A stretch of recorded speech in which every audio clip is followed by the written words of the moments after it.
As the sun sets, the coffin lids rise, and the creatures of the night awake.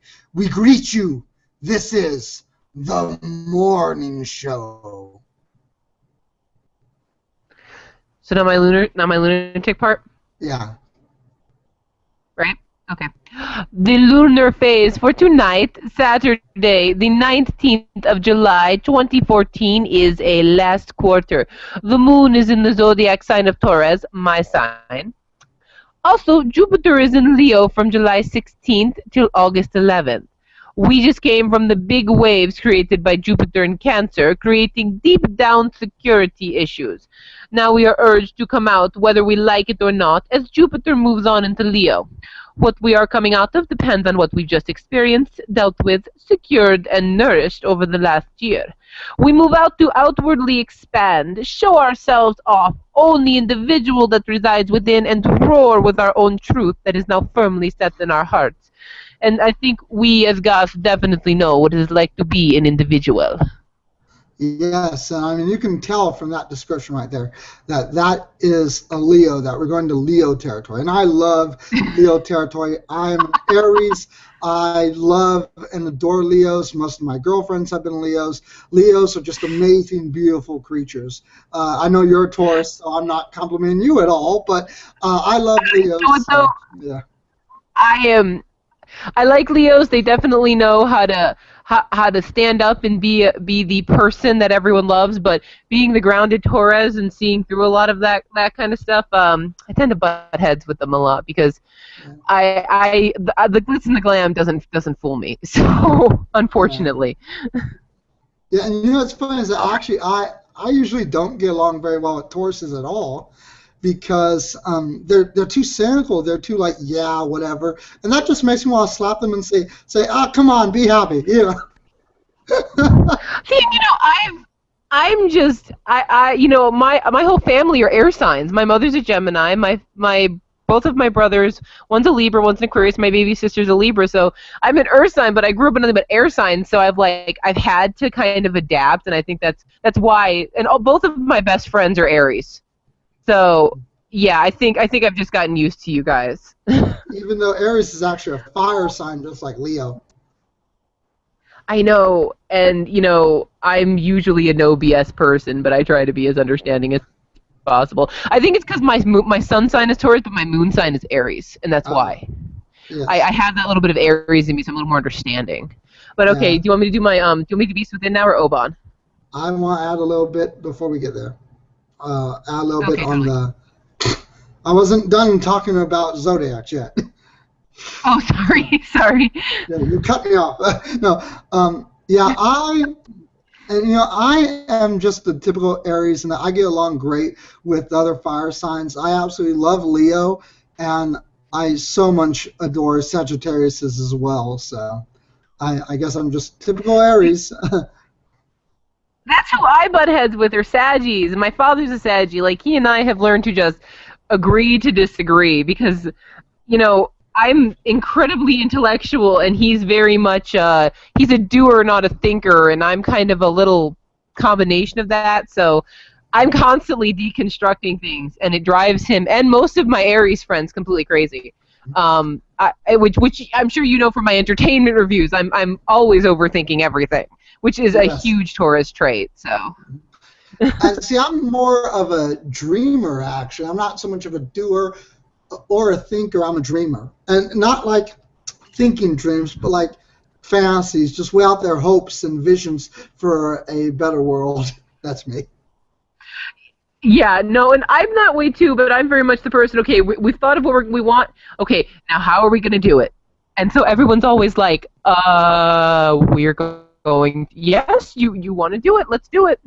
So I'm that person who everyone sits there and is always saying, we should totally do this, and I'm like, okay, let's do it. And which is the earth sign in me, of course, being like, I'm going, you know, that, if we're saying we're going to do something, let's do it. And I just tend to, I guess I alienate people when I do that because they're just talking and like they're just kind of more like, you know, giving me their hopes and dreams, and I'm like, it's possible, let's do it. And they're just like, see, I'm the opposite. I'm a hopeful Taurus. I'm not cynical in any, I mean, I can be, but I'm always that person who's like, okay, let's do it. Let's change the world. And everyone's like, oh, we were serious?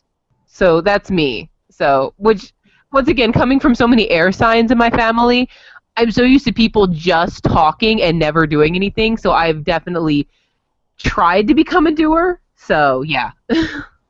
I agree. Let's change the world. Now I need to blow my nose. Yes. Uh,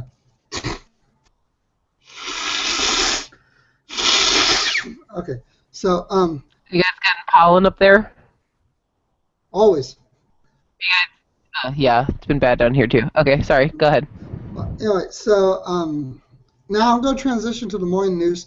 But no, it's not your turn to read yet. It's my turn to read. That's fine. That's fine. I just didn't know.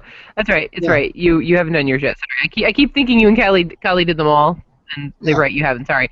Yeah, Sorry, I go haven't ahead. done anything. So, okay.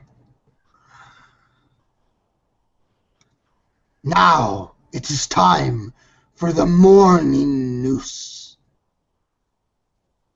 Remembering Jonathan Frid book released. The life of Jonathan Frid, Barnabas Collins from Dark Shadows, is celebrated in a new book from Evil Twin Publishing.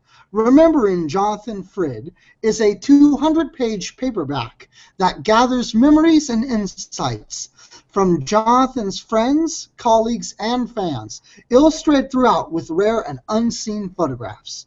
The book includes contributions from Laura Parker, Angelique, Marie Wallace, Eve, and Jonathan's longtime producer and writer, Nancy Kersey, along with Dark Shadows' new page editor, Stuart Manning, from the publisher. Jonathan Frid was thought to be something of a mystery figure. He disliked the celebrity spotlight. He never aspired to stardom and seldom spoke about his private life. What made him tick? What kind of a man was he? From his early days on the stage to his time as vampire Barnabas Collins on the cult television classic Dark Shadows. Remembering Jonathan Frid gathers friends, family, and colleagues to share their insights and memories of this complex and talented actor, illustrated throughout with over 130 rare and unseen photographs. Remembering Jonathan Frid is available in paperback, and a portion of the proceeds will benefit the John H. Frid Foundation, the charity fund established in his name. And now You know, can interestingly comment. enough, about Jonathan Frid. Oh, sorry. Your sound went out there for a What? moment. Your sound went out. Oh, can you hear me? Right, go ahead. All right. Interestingly enough, Jonathan Frid was actually in the Tim Burton Dark Shadows movie. He had a small cameo, and I found this. I found it very interesting. It was the last, appearance he made in a movie before his death. Group of elderly guests that Barnabas Collins was greeting as they came in. And he's really the only group you see their faces. Him and the other cast, Barnabas Collins came in and greeted them. So it's it's one of those little scenes you got to kind of, you blink and you miss them, but it's really interesting. Hey, you cut out. You cut out at the word cast. What? Oh. Okay, sorry. It's definitely, yeah. You get both. You get Jonathan Frid and other cast members of Dark Shadows. They came in as this group coming into the party, and it's definitely a blink and you'll miss them moment. But it's really interesting to see, Barnabas Collins from then and Barnabas Collins, this newer version, kind of, look at each other. It's an interesting moment. So, I mean, I think it's something everyone should definitely, if you've seen the movie or you have it, I definitely think you should stop and see it because it's just an interesting moment, Yes, and I knew about that. I followed the production of that film because I am a huge fan of the soap opera. And another little interesting tidbit, as you mentioned, it was his last appearance on film. But what you did not mention is that Jonathan Frid actually died the same day that the Dark Shadows movie premiered. Mm-hmm. Yes, he did. And But for those of you who are fans of Dark Shadows, the series is available in its entirety on Hulu. It was on Netflix until about 6 months ago. They pulled it, but it is available on Hulu. I do enjoy watching it, and of course, one of the things most people don't know is they tried to remake the show in the late '80s and early '90s, and it wasn't as good. It was definitely much more sexual, but I mean, I still enjoyed it. So, I mean, I think, there are actually two Dark Shadows TV series plus a couple of different movies. So, and my mother actually, we talked about Forever Night a few weeks ago, and Dark Shadows is the reason she watched Forever Night, and which is why I watched Forever Night, which is why I'm a goth and I'm talking on this radio show right now. But, so it's interesting to me, how, something that is, it kind of leads you where it goes. You have Dark Shadows and you have Forever Night, then I watch it, and it's really interesting. So, I mean, and I love Dark Shadows. I think it's definitely over the top, obviously, and one of the best parts about watching Dark Shadows is the, you notice, because it was so low budget, you'll see, like, the boom mic occasionally in the corner, or you'll see something randomly fall, and they just didn't have time to edit it out, or they didn't have the money to edit it out. And so those little things are actually a lot of fun to catch, so, especially if you've been in theater.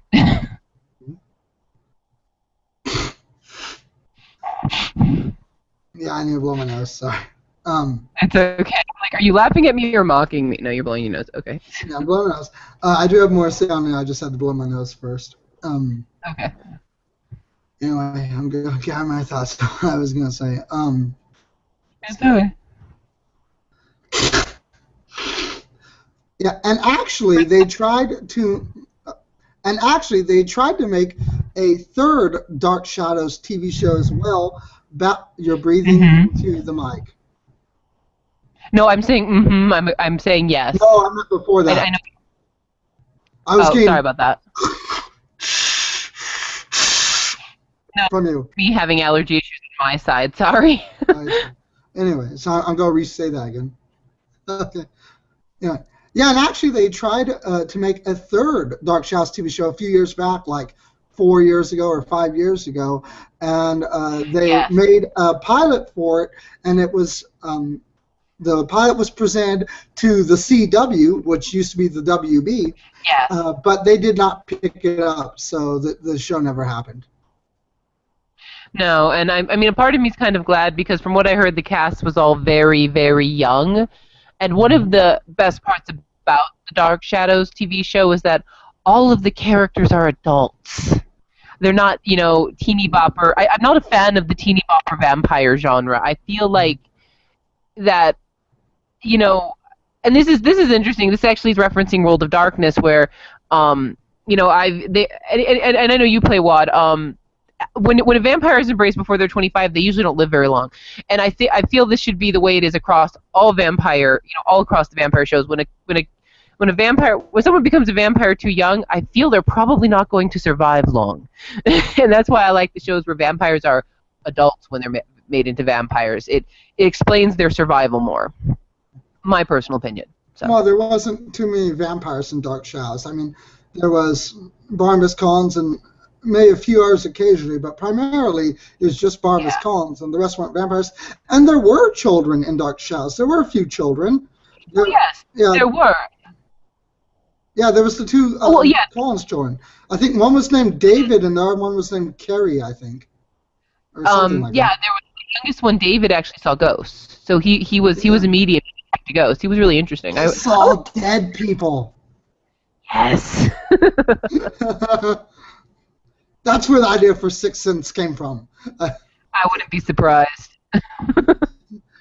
Yeah, but so you earlier mentioned the Dark Shadows movie starring Johnny Depp, and I saw that movie, and I feel about that movie the same way I feel about a few other things, and that is I have to view it in two different ways.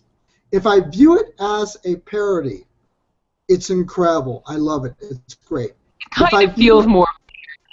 It is a parody in my vision. In my view, if I view it as an adaptation, then I hate it. It's an abomination. It's terrible, and it's a piece of crap to me.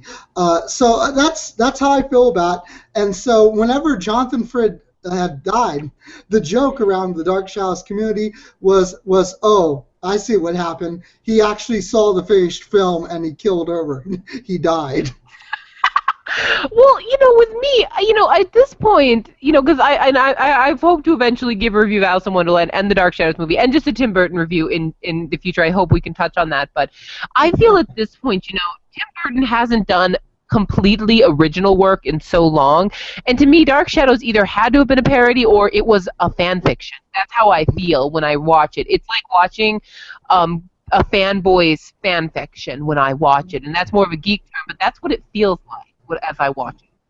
So I mean, I either have to view it as a comedy and it's not meant to be taken seriously, or it is and it's terrible. And I agree with you 100% with that. So. No, to me, it's so insanely clear that is a parody, and it is an amazing parody. I love it as a parody. I think it's absolutely hilarious. If you're in the mood for a Dark Shadows parody, I highly recommend it. I give it 8 out of 10 stars. If you're in the mood for Dark Shadows itself, no, stay away from it. Terrible. 1 star out of 10. Terrible, terrible. So it depends on what mood you're in, Yes. So yeah. Exactly. Okay. Yes. Yeah.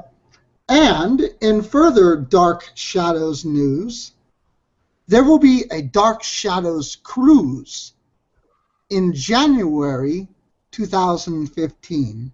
The Dark Shadows Festival is to be held on a Caribbean cruise from January 10th to 15th, 2015, setting sail from San Juan, Puerto Rico to Martinique and the Virgin Islands on the Royal Caribbean's Jewel of the Seas ocean liner.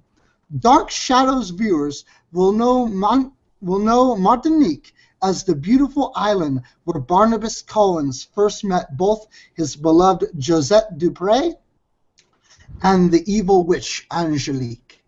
Joining the trip will be Josette and Angelique themselves, actresses Catherine Lee Scott and Laura Parker, along with co-stars Jerry Lacey, who played Reverend Trask.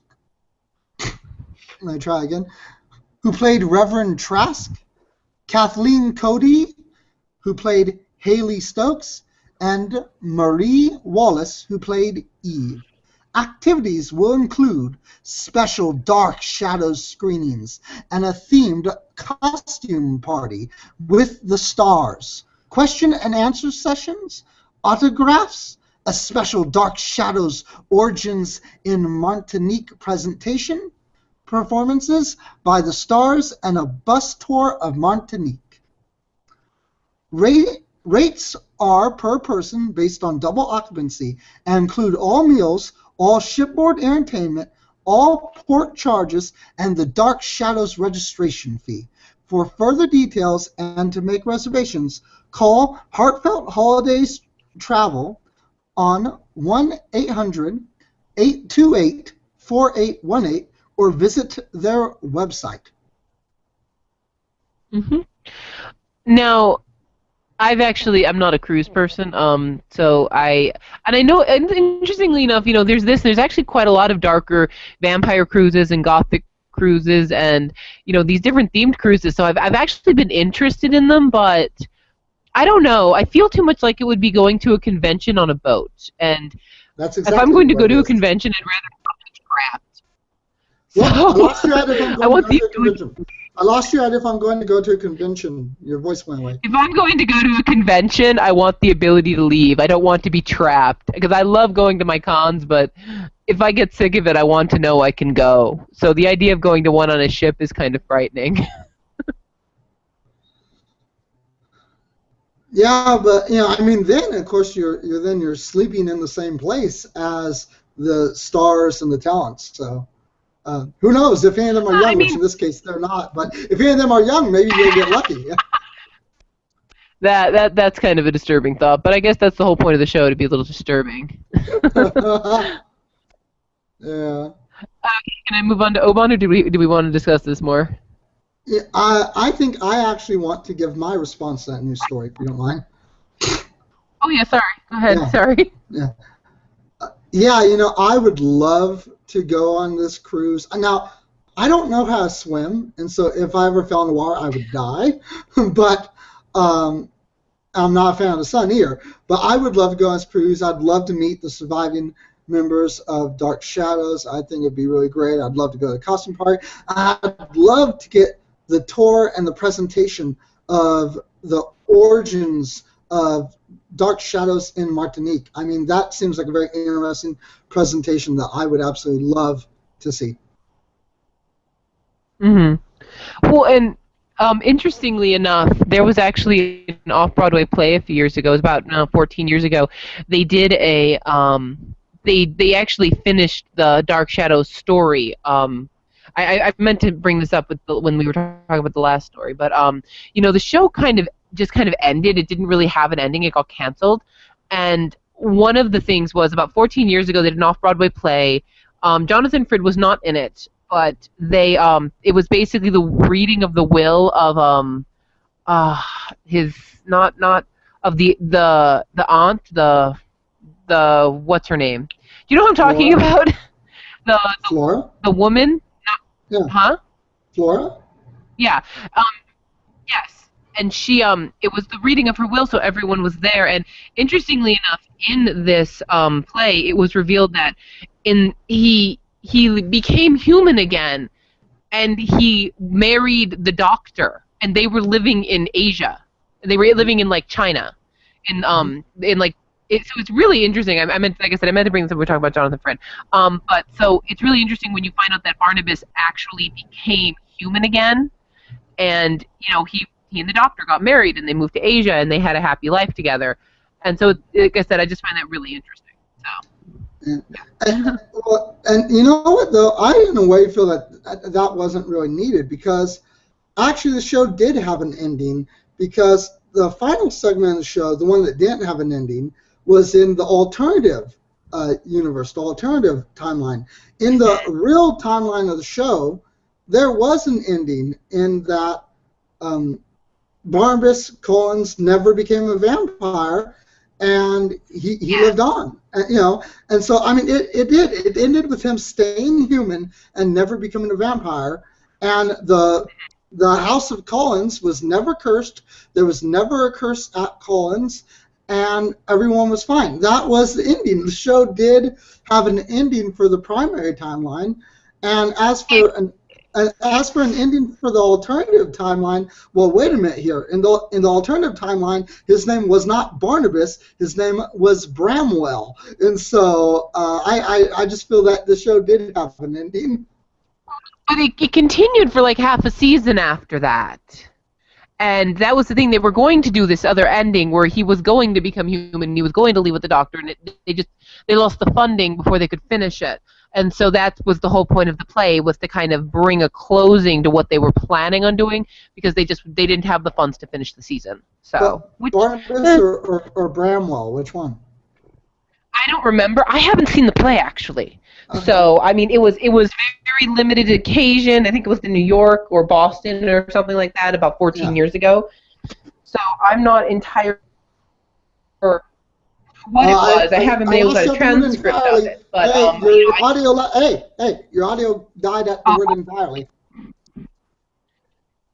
Can you hear me? Yeah, now. Can you hear me? Yes, now. Okay, sorry. I got up and I was adjusting, and I probably just stood in a weird place. Yeah, I'm not sure entirely how it ends. Like, I'm not sure entirely what it's about, because, like I said, it was 14 years ago. It was in Boston or New York or one of those, and I've read parts of it online, but haven't been able to find like a full script of it. Yeah. But that I do know that's what happened to Barnabas, is that he and the doctor, or Bramwell, whichever one, they got married. He became human again, and they lived out their lives in Asia. Yeah. Well, and I know from the point of the show right before they went to alternative timeline that he ended up not becoming a vampire and living the rest of his life as a human. So I mean, that was shown in the show too. Yeah. Oh yeah, no, it was.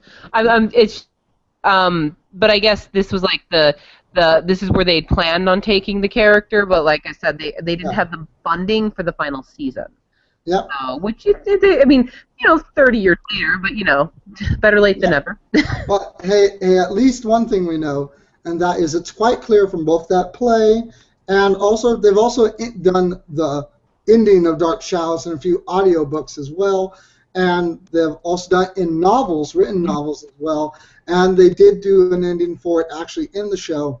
And it seems the universal ending is he was rescued from the curse, and he was no longer a vampire, and he got to live out the rest of his life as a human, and the Collins house was not cursed. And that is a good ending. And I think it kind of takes away. I kind of like the idea of him becoming human after having lived through all of it. So, I mean, but also, just the one woman gets sent back in time, and then one the alien. I mean, you got to sort through a lot of the secondary story like to that point. But it definitely was an interesting show. I think there's a bit more than a secondary story in Dark Shadows. Like, do you remember whenever they went to the future of 1993 and most of the family ended up either insane or dead? Yes, and the one woman, and it wasn't just secondary; it was third and fourth and fifth, and but it was a soap opera. So. Exactly, and it was a great one. It was, yes. We're ready to move on to your stories. Okay. Also, in other news this week, in Japan, on July 15th was the Obon, or Bon Festival. The Bon Festival, or as I said earlier, Obon, is the Buddhist festival it's a Buddhist spiritual festival. It celebrates the dead or those who have gone before us. Now, I mean, obviously celebrating, the dead is something very common in different, in different cultures and in different religions. They have All Hallows Day, the Day of the Dead, All Saints Day, all of that.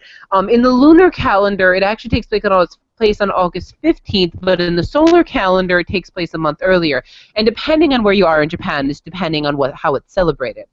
How they choose to celebrate it is they go and they clean off the graves of those who have gone. They leave their favorite food as offerings, and then they light incense sticks as a light to guide, or lanterns even, as a way to guide the dead back to their families for the day.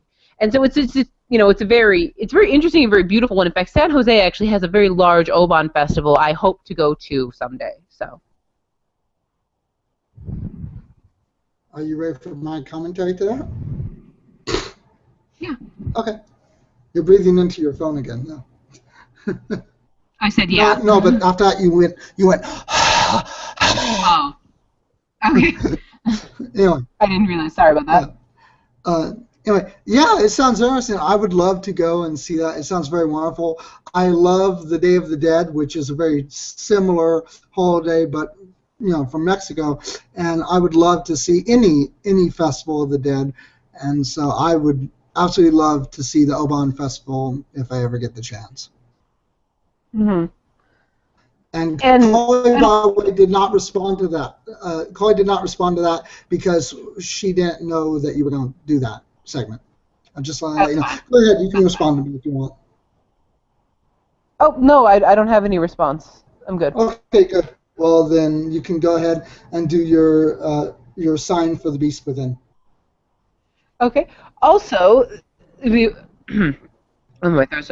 also being released is Serena Valentino's new book by Disney, The Beast Within. Now, Serena Valentino, we've mentioned her in the past. She is the writer of the Bloom Cookie comic book series. She's also done Nightmares and Fairy Tales, and she also did Fairest of Them All, which was a book about the evil queen in her youth. She's actually writing a series of books for Disney right now, where she will be writing about the young adult lives of some of the villains. So the Beast obviously wasn't the villain. That's of course arguable when you talk about Disney's version of Beauty and the Beast. He was the antagonist. Yes and no. Yeah, yes and no. I mean, him and Gaston, I think they both shared.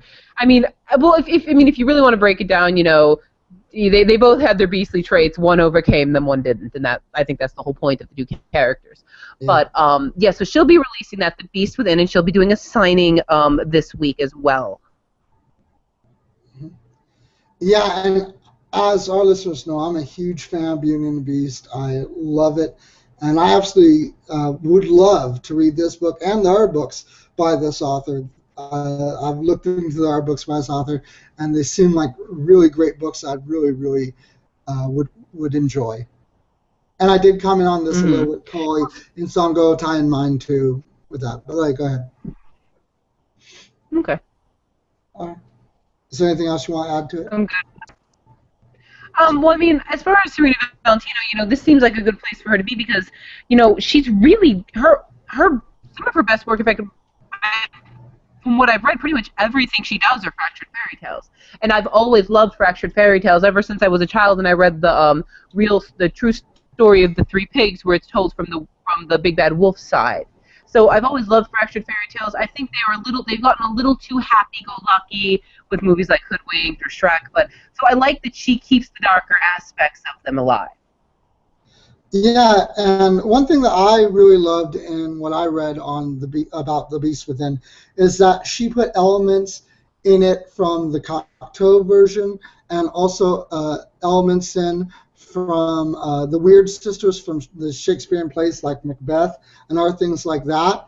And so she put a lot of really interesting elements like that into the story. Yeah, and that's one of the great things about her writing is she's always, she's obviously so well read. She's very good at weaving the different versions of stories together, and that's I think she's very gifted in that. So. Oh, and another thing that she put in was she put in elements of the Portrait of Dorian Gray. See, and that makes a lot of sense too. And I'm actually. And it is a young adult book, so I mean, I don't always read young adult books, but I definitely kind of want to look forward to this because I have always liked the new Dorian. I've always liked Dorian Gray. I mean, I haven't had a chance to read the unedited version that they recently released of it, where it had some of the homosexual elements pulled out. So obviously, I'm sure that's not going to make it into Disney. But I definitely can't wait to read this book because I love Cocteau's version. I do actually really enjoy Disney's version, and I love Dorian Gray. I love all of these darker elements, and bringing these darker elements to these very happy-go-lucky Disney characters. I know she's gotten bad reviews for it in the past, which is interesting, and I think the people who give it the bad reviews are the ones who aren't expecting it to be dark, who are you know what I mean? I think they want the happiness that they're so used to getting in Disney movies. So I like that they're willing to give it those darker twists, as especially giving, especially with an author who's so well known for it too. And those people who you say don't like it because they don't expect or don't want the darker elements. Oh, you mean those people who make me sick to my stomach? Oh, yeah. Yeah. A lot of the people I know who didn't care for them, they're the people who they're the people who view it as guy. And in Beauty and the Beast, there is no good guy, and there is no bad guy. Hey, stop, time out. We lost you with who viewed it as blank. I stopped talking, Jack. Okay. No. I just lost you. What? We lost you at those people who Hello? view it as blank. Okay, well, I think those people who view it that way, those people who view it as being too dark, I think when it comes to that is this is the bad guy and this is the good guy, and the bad guy shouldn't have a reason and the good guy shouldn't have a reason. I mean, I'm not somebody who really likes the tragic background being given to the bad guy because I feel, as I've said in the past, that takes their power, that takes your respect for them and turns it into pity. But, every person has a story, and she always makes sure to give the darker elements, and especially in a story like Beauty and the Beast, especially Disney's version, there really isn't a good guy or a bad guy, because Belle, Belle has even a redemption moment where she agrees to stay with the Beast, and then she goes to abandon him after he saved her, and she has that moment where she's like, I'm going to leave you, and then on her horse, and then she has to stop and turn around and realize she can't do that. To me, the one good thing about Beauty and the Beast, even though I don't really care for Belle as a Disney princess, I think they all have those redemption moments. And Belle being such a dreamer and having that realistic moment of the world being thrown into her face, I like that about that movie. all of the characters have to have those growing moments, and it's rare, even in a Disney movie, to see those. Yeah, and of course, in some versions of Beauty and the Beast, Belle, and in the beginning of it, she's a bit, disgusted by the Beast's appearance as well. And so, in some versions, she's not necessarily this wonderful person in the beginning either. Mm-hmm. Well, see, I don't necessarily even think she's a wonderful person in the beginning of Disney. I think she's naive. I think she's naive and innocent, but I that's one of the things. She actually grows up a lot through the series, through the movie. So I think that's one of the good things about it. So, and I'm hoping we see some of these darker elements and the growth in this novel coming up. So. Yeah, and you were talking about how some more recent trends is for the removal of certain things, certain darker elements. And I recently, the other night, watched a workshop stage production of Disney's The Hunchback of Notre Dame. And in this workshop stage production, they did something which I consider a travesty. Here's what they did. So it was the end of The Hunchback of Notre Dame, and they had Claude Frollo, and they had Quasi yelling at him. And then in the German one in that area, that's where Quasimo pushes Frollo off of the cathedral and he falls to his death. And of course, in the Disney one, that's where Frollo tries to stab Quasi and Frollo falls to his death. Well, in this one, Quasi was about to attack Frollo, but decided no, that he didn't want to push Frollo off of the cathedral. Then Frollo took and picked up a sword, and then came to Quasi, was about to stab and kill him, and then Frollo had change of heart, put the sword down, and ran away, and that was the end of this show. No. And see, that's... Well, and the whole point of Frollo is that, well, I mean, in the original version, he's a priest. They make him a magistrate in the Disney version. I mean, obviously, they're still dealing with religious aspects. They're trying not to step on too many toes. But in the situation with that is, in his mind, he's above them all because he's someone born. Because even for a priest would have had to have been born to the landed gentry to get anywhere. Because so when you hear about those kinds of things, this is a person who was probably born higher up than other people. So then he's given a position of God that God gives him. So it doesn't make any sense that he would spare him because he thinks he's better, and by thinking he's better, he automatically assumes God is on his side. So he wouldn't put the sword down. That's painful. But he's a villain, giving him a change of heart, and then he goes, "No, I raised you, my boy. I can't kill you," and runs away. It's like, what the hell? I mean, Disney, what's going on? Look at yourself just 2 decades ago. You weren't afraid to kill his ass. Now this 2 decades later, what have you become, Disney? What have you become, you cowards? Frollo, he's not his son. He views him as a way to redeem, and he views raising Quasimodo as a punishment from God for everything he's ever done wrong. I mean, so no, he's not his son. He's a punishment. It's similar to Wicked. Elphaba was born green as her father's punishment for the things he did. That's how you start with that one. But yeah, so Disney. Okay, yeah, let's move. Let's go. Okay. Right, that was a good place to end that. I enjoyed our discussion. But yeah, it was so terrible. I couldn't believe myself there. Okay, so I'm going to summarize for you some of the stuff that Coy read so that you can give comments on that, okay? Okay, that's fine. So in Tallinn, Estonia, there is a Depeche Mode themed bar, and it's covered in posters of the band and plays music by the band and stuff like that. And the bar really started to grow in popularity after the band Depeche Mode during their tour played in Tallinn, they then, after their show, went and hung out in that bar. And that's what the story is about. Comment. Well, I mean, this is great for me because, Depeche Mode was really my first true introduction into the Gothic scene. And I remember, their 1999 tour, their comeback, about 15 years ago.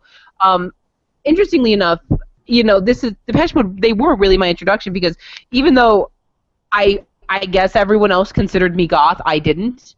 And interestingly enough, there's a story. May I tell this story, Jack? Is that okay? And you can choose to edit it out later if you want.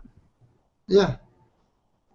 Okay. So, I mean, the Depeche Mode, they will forever hold that place in my heart because, when I was in middle school and high school, we had two types of goths in my middle school and high school. We had the hippie goths that never showered. They never washed their hair. They never washed their clothes. They would wear filthy corduroys, and and you could smell them from 10 feet away. And so those were the kids who called themselves goths, and they were also incredibly elitist. They turned their nose down at you. You weren't goth if you showered. It was horrible. And then the other group of goths were the group who would, I would like to point out that I went to a high school and a middle school in a very upper class neighborhood, even though I wasn't of that. So a lot of these people were very spoiled individuals. And the other group were the ones who, they drove around in very nice cars, BMWs, other things like that. But they would call themselves goths, and then they would joke about, I shouldn't even joke, they brag about how they would carry around baseball bats and crowbars, to beat people up who pissed them off because that's what being goth means. The people who were overly elitist and really just, molded it to whatever they wanted to be at that moment. And interestingly enough, I finally met, another goth. One moment. I turn my air on. It was an art class that I met the person who would introduce me to Depeche Mode because I was having a dizzy spell from a migraine, and she walked me to the nurse's office, and she was like, "It's so great to have another goth in art class." And I'm like, "I'm not a goth." "Oh my God, you totally are. We should totally hang out." And the next day I went to her house, and we hung out in her basement, doing each other's makeup, reading horror novels and listening to Depeche Mode, and and it was weird for me because, I was like, "I love this music," and she goes, "Yeah, this is like new wave goth techno." I'm like new wave goth, and I'm like, "Really?" And it was interesting to me because once again, when you're in a situation where everyone's saying this is goth and this elitist attitude and these people who are just violent and angry at anyone who tries to be different as far as their goth scene than they are, and have this person be so kind and understanding and be like, they don't, being goth is whatever you want. Obviously there are guidelines, and she was just so understanding and nice, and she actually became a very good friend of mine. It was weird because I sat down at the table the next day at lunch with my friends they weren't goth, and I said, "Guys, I think I'm goth." And they all looked at me and they said, "Well, duh." Because it was weird for me because Depeche Mode was the group that really kind of, being introduced to them, and kind of going from them and going into that scene with this girl, she was very helpful in that sense, and that, once you kind of realize you're a goth and you kind of start enjoying it more, that's where a lot of that comes from. So Depeche Mode will always hold that place in my heart simply because they were the first band and they were the one, that I experienced while I was really starting to, enjoy and become a part of the scene. And so I love this bar and I hope to eventually go to it. So yeah, I remember whenever I was a child and it first hit me that I was a goth, and I went up to my mother and I said, "Mom, am I a goth?" And she went, "Yes." That was, my realization as a little 5-year-old or whatever. So your story just reminded me of that a bit. Well, I think every goth has that moment where, we realize it, and it's not necessarily something that is good or bad. I mean, sometimes it comes from a good place, sometimes it comes from a bad place, but I think a lot of times, I think sometimes you're lucky enough to have people who are going to be awesome and supportive, and, and it's something you realize you are and you can enjoy it, whereas for some people I think it's just a form of rebellion, which, I don't view goth as something you're growing out of, as something some people grow through. So, but I think that is where a lot of people have those moments. So.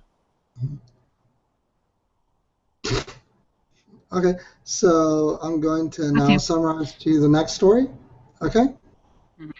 So the next story that Coy read is a very long story, and really, you deserve to hear the whole thing, but I'm Well, not I'm reading it right now. But it's a beautiful story. Yeah, it's about a mannequin in Mexico who the locals there believe that it is the actual embalmed or preserved body of the store owner's daughter. The store owner's daughter was bitten by a black widow spider the night before her wedding. And then shortly after that incident, a mannequin which looked identical to the store owner's daughter appeared in the store window.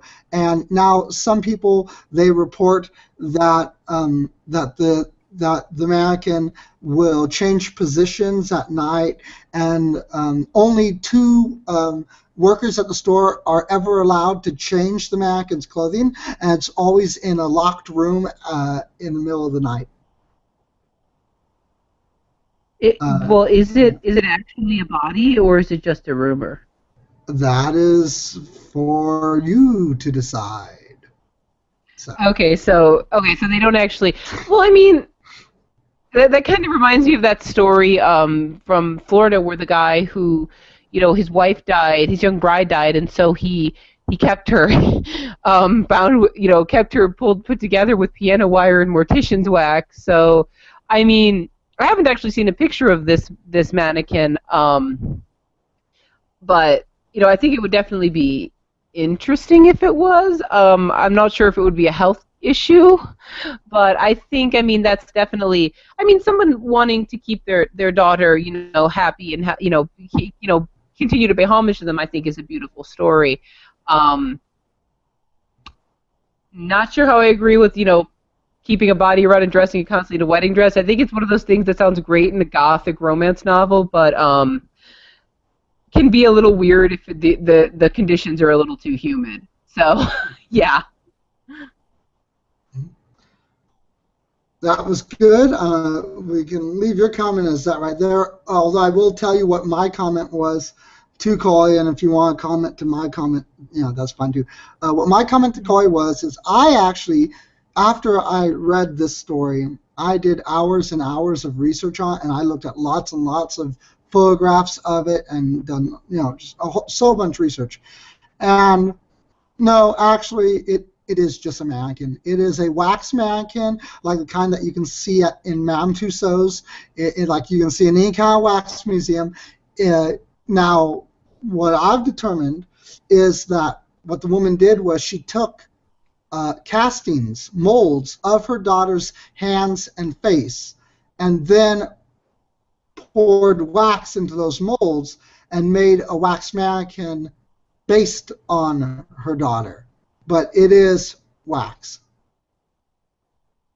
So Well, and so it was like a death mask. Well, and that makes sense. That's actually very common for people to have, you go by the death, create death masks, create homages like that. That is something that is a very old and very Catholic thing to do. So in Mexico being such a Catholic country, I'm not surprised. And once again, it's paying homage in its own way. So it is very beautiful in that manner. So. Thank you for that extra comment. And yeah, that's basically it regarding that story. The next story is Blackest is the New Black. Scientists have grown this very, very expensive polymer material that is insanely black. It's so black that even if you crinkle it up, it looks flat because it kills all definition. You cannot see any crinkles or anything of that nature within it. It's insanely expensive. It's mostly going to be used to calibrate telescopes. And so that's that story there. And then if you want to know what some of the comments were on before you make a comment to the story, I made a comment about, hey, if it hides all definition and shape, if they were able to make an insanely expensive dress out of it, at least it would be very, very slimming. So that's the comment on that. You can comment on that story now. I don't really have a comment. I don't think I've done enough research on it to make a comment on it. So expensive black scientific polymer that is insanely black and used for telescopes. Well, Yeah, I mean, I'm reading it and how, it's so thin and, they're so tiny that light particles cannot get into them. I mean, that sounds great in theory, and I think, I think that's something that sounds great in theory, but I think if you were to actually, like, wear it to the goth club, there might actually be a problem to it. So, especially since, like, nothing can get through it, and it makes me wonder if it would breathe at all. So of course, whenever I think of fabric, since I make a lot of clothes. If it doesn't breathe, I'm not wearing it. So I think that would be my biggest worry is how would I feel wearing it, and how does it feel against the skin? I think it's a great theory dress, but I think it would be horrible to wear. So. Not to mention that a dress mallet material would cost several $billion. Oh yeah, yeah, exactly. Well, I don't know. Could you 3D print it at this point? No, because of what it's made out of. It would cost billions upon billions of dollars. To make just a little square the size of my thumb costs several $1,000s. It's not meant to ever be worn as a dress. It's meant only for scientific research.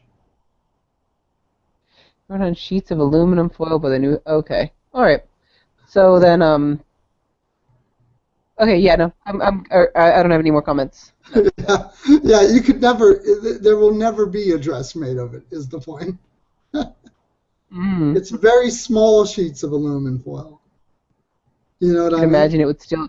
If by some chance we ever were able to, like I said, I can't imagine it would breathe well. If not even light can get through it, I can't imagine air is all that good at getting through it. Well, it's going to be used for telescopes because to see the darkest recesses of space, you have to calibrate the telescope with the darkest black you can find. So that's the primary use for it. Yes, and most people don't realize black has more than one shade.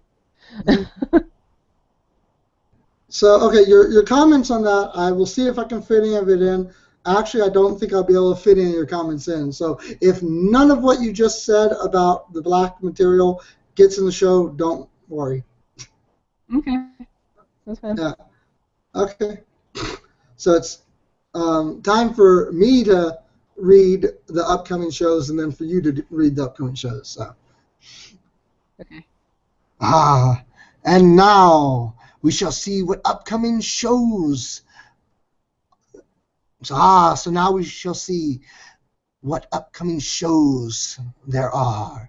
This week, the Pierre Murphy tour will be Thursday, July 24th in Las Vegas, Nevada at LVCS. Friday, July 25th in Tucson, Arizona at the Rialto Theater. Saturday, July 26th in Phoenix, Arizona at Crescent Ballroom. And Sunday, July 27th, the birthday of a very dear person to me, at El Paso, in El Paso, in El Paso, Texas, at Tricky Falls.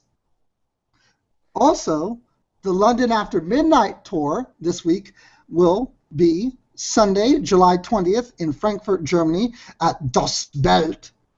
Tuesday, July 22nd in Ekaterinburg, Russia at Teleclub. Thursday, July 24th, Moscow, Russia at Club Volta. Friday, July 25th in St. Petersburg, Russia at the Zola Akademia. Saturday, July 26th in Helsinki, Finland at Tavestia. And Sunday, July 27th in Cologne, Germany at the Amphi Festival. And I apologize for all those I apologize to all those Russians out there, but I clearly don't speak Russian, so my pronunciation of those names a little on the terrible side. That and we're both in Phoenix, Arizona, so the main other language spoken here is Spanish. So, I don't think I've ever actually tried to speak Russian. Have you? Other than these tour dates. A very dear person to me, not the person whose birthday is July 27th, but a different person, speaks Russian, and so I have heard quite a bit of Russian. I have tried very seldom to ever speak it. So my tongue can't get around those words. My tongue has trouble with a lot of Slavic languages, actually. Mm. Well, and I think we're just not used to it, even though our language is technically Germanic. Um, Yeah. Also, this week, the Tori Amos tour will be continuing July 21st in Oakland, California, in the Paramount Theater. And then this week as well, on July 21st, Amanda Palmer will be playing in Rumsey Playfield, New York, at the Pete Seeger Festival. She'll be on the summer stage. She will be taking the stage at 7 p.m. All right. So we have that down. So now I have to do my recipe, and then you can do yours. Okay? Okay. So, that music. It brings great hunger to me. So we shall reach in and see what ghastly recipes are from our ghoulish Gothic griddle. Tonight, we shall have pigeon breast salad. You shall need 2 pigeons, or just their breasts. Mixed salad leaves of radicchio, chicorée, and roquette. A glass of red wine. Salt, pepper, thyme, and juniper berries. That is used to make gin. For the dressing, you shall need red wine vinegar and extra virgin olive oil. With a sharp knife, slash off the pigeon's breasts. Or you could just rip them out with your hands. Skin the breasts. Yes. Place them in a bowl and season with salt. Salt them. Pepper and a pinch of thyme. It wishes it had more time. Pour over the wine and a splash of olive oil and throw in half a dozen or so juniper berries. Crush the berries before adding them to better release their flavor and leave to marinate for 2 hours. Abandon it. As with lamb's hearts, are we doing those next week? If you don't have the time, I thought we added time already. Or the juniper berries, we already added those too. The marinade can be skipped. No, it will taste better if you do it. When you're ready to eat, put the salad leaves in a bowl, remove the pigeon breasts from their marinade, and fry in a good hot pan for no more than a couple of minutes aside. You want them nice and pink and raw. Remove the pigeon breasts from the pan, but leave it on the heat. Make the salad dressing with the pan juices while the pigeon breasts rest. Sounds torturous. Deglaze the pan with the leftover marinade and a splash of red wine vinegar. Then turn off the heat and stir in a tablespoon of extra virgin olive oil. Strain through a sieve. Yes, strain the extra virgins, yes. Check the seasoning, balance the oil, vinegar, and pour over the salad leaves in the bowl. You can serve the pigeon breasts sliced and mixed with the salad leaves, or serve them whole and on the side. Either way, devilishly consume them. Okay, my turn? Yep. And to go with that, we shall concoct a witch's brew. With equal parts Bacardi Dragonberry rum, blue Caraco, I forgot to say that word, Let me start over. And to go with that, we shall concoct a witch's brew with equal parts Bacardi, Dragonberry rum, blue curacao. How do you say that word? Am I saying that right? It doesn't matter. Okay, sorry. It's I'm weird like that. Okay. And to go with that, we shall concoct a witch's brew with equal parts Bacardi, Dragonberry rum,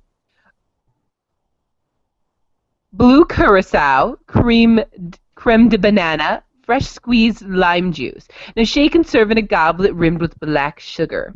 Now to make black sugar, you shall need 1 zip-top sandwich bag, half a cup of sanding sugar, and black powdered food coloring. Fill the sandwich bag with the sanding sugar. Now sanding sugar is a large grain sugar that sparkles like crystals, holds color well, and won't melt in hot conditions. You can find sanding sugar in the baking section of craft stores. Which craft stores?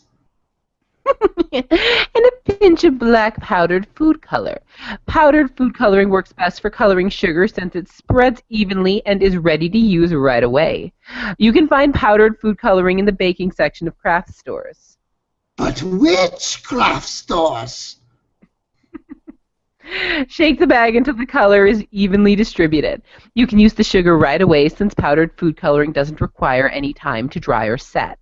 Now add more color if you want a deeper, darker black. What goth doesn't want a deeper black? Oh, isn't that just enchanting? Mmm, exquisite. Okay. That does sound delicious, though. In all honesty, I'm a pescatarian, so I would probably make the pigeon breast salad of tofu, and yeah, it's probably not as fun. I don't get to kill anything, but still. Well, once we're in the United States, we're gonna buy pigeons anyway. You can buy a Cornish game hen though, so. But that said pigeon breast, not Cornish game hen. That's true. Okay, so am I doing the product review, like the DIY kind of bathery bath? Mm-hmm. Yeah. Wait a minute, before I want to just another thing about that. Oh, I just wanted to tell you off air that no, I fully understand. Actually, I am off and on again for the past 15 years a pescatarian, so I fully understand being a pescatarian as well. Because I am mostly a pescatarian myself. Yeah, I just can't eat anything but fish. Any other meat hurts my stomach. I miss meat. I miss being able to eat beef. So, okay. Are we good, or do we have anything else? Oh no, that was off air. I just wanted to let you know that I understand being a pescatarian. Yeah, well, I mean, as far as pescatarian is considered, I mean, I that's one of the things. I love Japanese have some great fish recipes, being an island nation. So, if you ever get a chance, definitely want to look into some of those.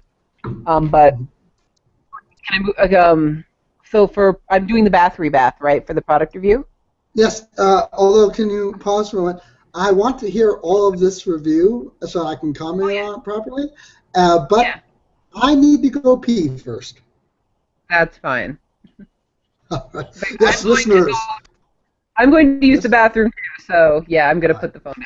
I'm going to put Yes, the thing listeners, down. your hosts are real humans. We have to urinate from time to time. That's for the unedited YouTube version.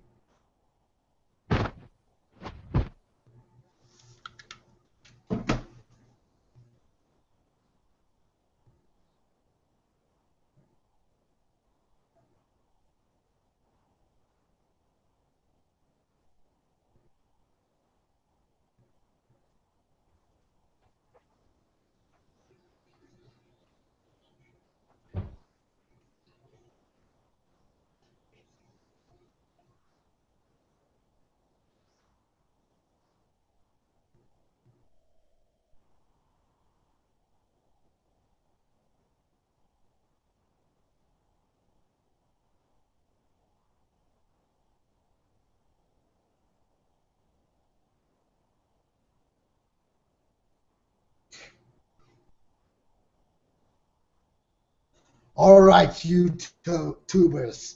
That brief commercial break was brought to you by John Crapper toiletries. Yes, when you gotta go, go in the John Crapper.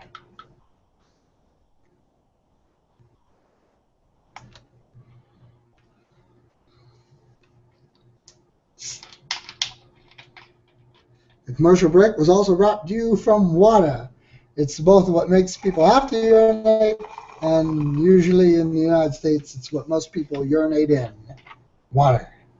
Remember, 98% of your body is made up of it.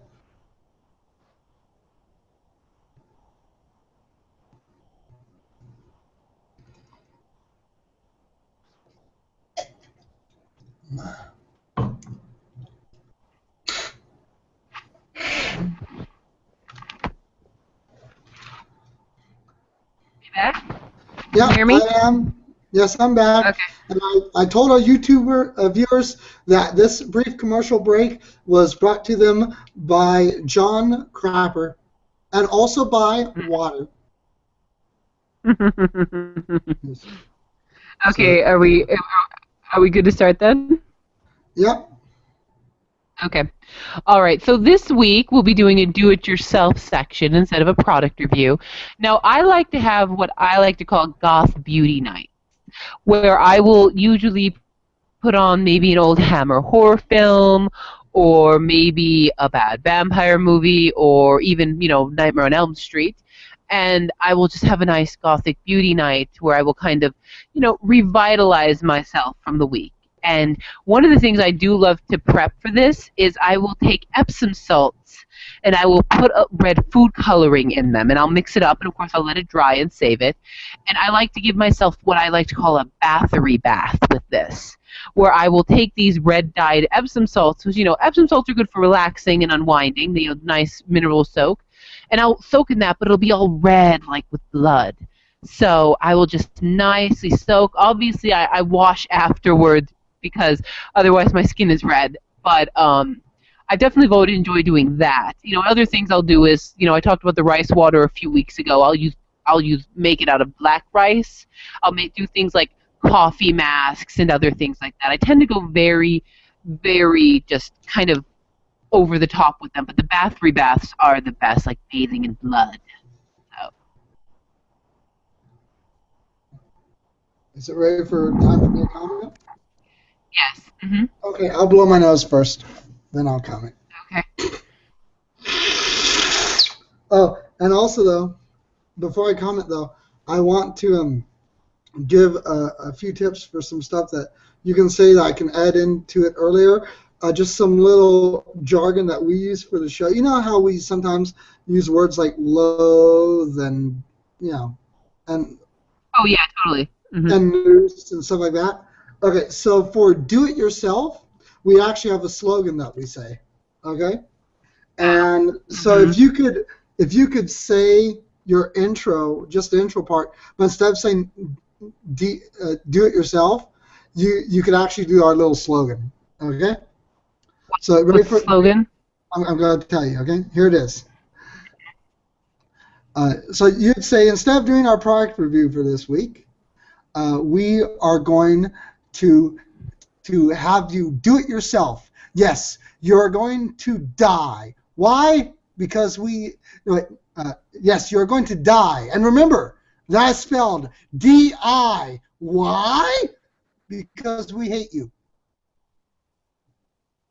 Okay. Yeah, I can do that. Get the joke? Yeah, no, I totally do. Yeah, I'm trying to remember it all. Spelled D-I-Y. yeah, it's die. And remember, that is spelled D-I-Y because we hate you. As in, why do they have to do it themselves? Because we hate them. Okay. All right, and so instead of a product review this week, we're going to be doing a die, or a do it yourself spelled with a Y. Why? Because we hate you. Did I remember it all? No, you actually screwed the whole thing up. That's okay. Do you want to write down? Do you have some paper? Say it one more time. You know what? Actually, I can do that. I will say that, and then we'll just cut into you talking about it. Okay? Okay. Sound good? So I will say it. All right. So right now I'm going to record myself saying it. Okay. Okay. And now, instead of reviewing a product which you can buy, instead, we're going to have you do something yourself. Yes, you're going to die. And remember, that is spelled D-I. Why? Because we hate you. See, it works out real well, doesn't it? Yeah, yeah. I'll have to remember to add that next time I do a DIY. So, I didn't know we had an introduction. So, Yeah, all right. we did a few DIYs before you joined the show, and the first time that we did, I said that as an offhand joke, and that's how a lot of our fully scripted intros to things, like the interview section, that's how that interview section, that whole we're going to dissect someone with a scalpel and blah blah blah, that was originally an offhand thing that Darkest Jack said, and it was just so good that whenever we were listening to that show, we said, let's write that down. And it was the same way with the do-it-yourself. We were listening to it after I'd made the offhand comment, and we were like, that's good. Yeah, so that's how those emerge. They're just little bit. It's kind of like how you have that thing that you do sometimes before the travel segment. That Chloe likes. Yeah. Yeah, we are going to darken the doors of now we're going to darken the doors of other places in this world. Yeah, and that's not exactly perfect. That's a pretty good one. Eventually, I will write an intro for the travel segment. Not today, but eventually I will, and it'll have some influence from that. But that's not exactly how I'm going to word it. I will write an intro for the travel segment eventually. My eventual intro. Are you having allergy problems over there? You sound like you're sneezing. That and hiccup problems. Hiccuping, actually. The eventual intro that I will write for the travel segment, the standard intro, will be something of, let's take a look into the darker corners of this world. Okay. Something like that. But yeah, those just kind of emerge through off ad-libs that we go, ooh, that was good. Okay, those moments of genius. Okay, so. Well, I was going to say, do you have any response to the rebath I was just talking about? Yes, I do. Sorry, I got so. No, it's okay. So yeah, I do. I'll get that done in a few months. Okay, here we are. I'm going to prepare myself for my response. Yeah, I really love the idea of that. I really love the idea of gothic beauty nights or macabre beauty nights. It sounds real brilliant. In fact, I'm going to have to write down those things that you said, and I'm going to have to share those with certain groups of friends that I know both in real world and online, because that's something that has to be more universal. That's something that the scene does have to incorporate. I'm really surprised that until just now I've never heard of that within the scene. That sounds like it should be standard, not just the battery bath, but all that other stuff that you said. All that other stuff like the black rice bath or whatever it was, or skin thing, and the coffee grounds instead of the cucumber for the face and all that stuff. I'm just like, ooh, yeah.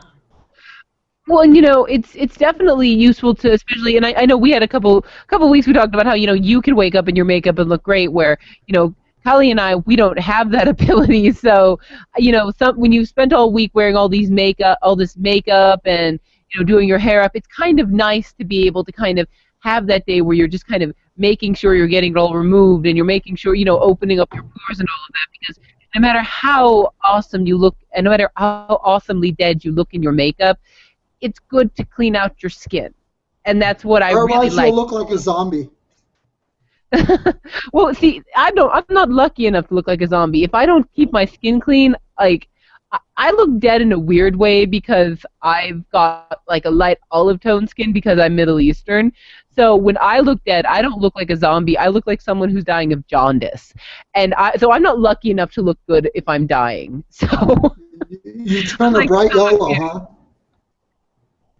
Well, like if I don't take care of my skin, it takes on this really because it's olive toned already. So it's like a light olive, so it'll take this yellowish tone, and so like I'll look in my face if I haven't washed my face properly in a day or two and be like, oh my gosh, I look like I am going through liver failure.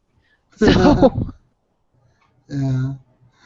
But yeah, this sounds really, really great. And so you hear it first. Next trend within the Gothic community will be Gothic slumber parties and Gothic salons. In fact, yes, imagine a Gothic beauty salon. Oh, that'd be so beautiful. They could do your makeup, they could do your hair, and they could also give you all these wonderful skin and bath treatments as well. Hey, next we're going to have to create our own goth massages techniques and our own goth acupuncture techniques. Ooh, I can imagine what our acupuncture techniques will be. And we can do the fire cupping and the burning with the hot stones. I mean, this is good. Yes, goth salons. You'll see it on your corner. Just wait. It's the next trend. I know it. only at night though, because they would have to be open at midnight. Of course. And you'll even see people coming in with their sunglasses at night. I mean, we're just so goth. Yes. But yeah, All you right, can so get your hair dyed, you can get your skin bleached, you can get all sorts of really cool things done at a goth salon. That's nice. I like that. Thank you. Mhm. Yes. Thank you for sharing that. That's an incredible epiphany. Yeah. Incredible epiphanies just struck. A little lightning just hit the heads of some of our listeners who went, ooh, yes.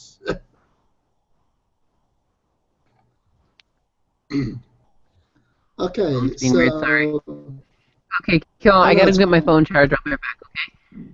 All right. Mm. Yes, listeners, goth salons. You'll see them soon. I'd start one if I had the resources. Start a club first, though.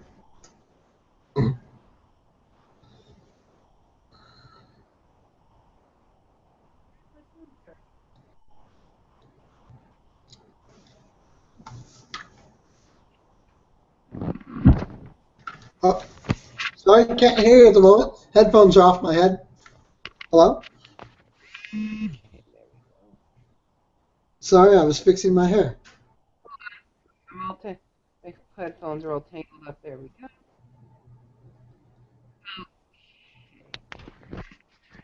Come on. All right, hold on a sec. I've got to. All right. So am I doing the entertainment review now? Yeah. Okay, so this week in entertainment news, we are going to look at the beautiful and bloody Vampire Night anime and manga. Now, this is a very popular horror shoujo by Matsuri Hino. And, I am someone who I prefer the manga to the anime simply because I feel the anime is too bright and cheery, and it definitely tries to stay with the darker aspects. But of course, because it's anime, and animes are always targeted towards more of a younger audience. At least a lot of times they'll take these comics, these mangas that are meant for girls between the ages of say 14, like 12 and 18 or 12, 14 and 20, and they'll make them a little more innocent. They'll make them a little younger, so A, the younger audiences can enjoy them, and B, they can get more merchandise out of them. So you mean And they Vampire Disney-fied Night, them? I they what? So you mean they Disney-fied I didn't hear them? what you said. So you Well, they don't mean they necessarily Disneyfy them. They definitely keep a lot of the. No, they don't Disneyfy them. They keep a lot of the darker aspects. They just tone it down a little bit to give it a little more room for a younger audience. So they do add some lighter elements, and even though they keep so many of the darker elements in the anime, one of the great things I like about the manga is the way Matsuri Hino draws it, because it is so darkly drawn. It's about the characters Yuki, Zero, and Kaname. What it is there's a school where they have a day class and a night class. And the night class are vampires. They're people, they're vampires, and Yuki is the Sorry, my throat's a little sore today. That's Um, okay. One moment. My nose is a little Here. messed up today. You know, I have allergy medicine. I should probably take it. I've taken so much allergy medicine. Well, while you're clearing your throat or whatever you're doing, I'm going to get my allergy medicine.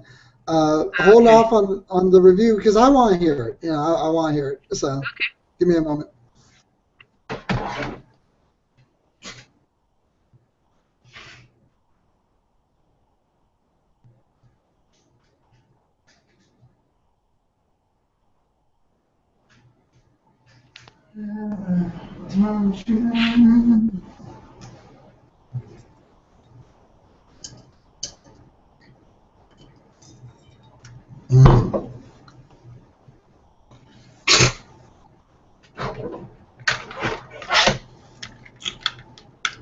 Yeah, I mean, I should have taken it before we started the show because it's going to take a half hour to kick in anyway.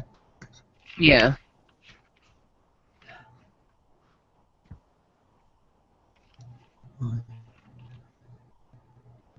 I feel a sneeze.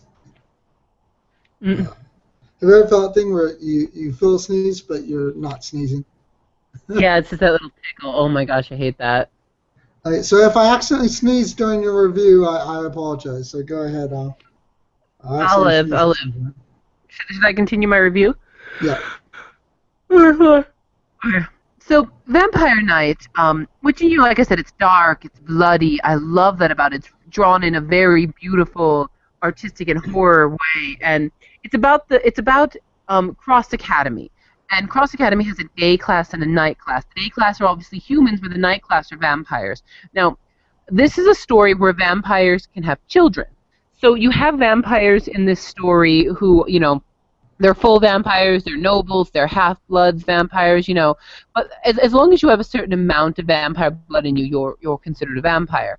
And you're at your lowest level if you're a human who is made into a vampire. Usually in this story, humans who are made into vampires will eventually go crazy. It's not a pretty sight. The story is about obviously the students. It's about the headmaster Cross, who runs Cross Academy, his daughter, his foster daughter actually, Yuki.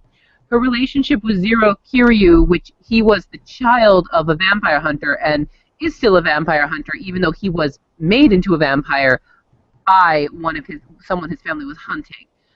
So he actually he helps keep the peace between the vampires and the humans, as well as Yuki does. And then there's Kaname, who is a pureblood vampire, a noble, who, you know, is actually very close to Yuki because he found her as a child.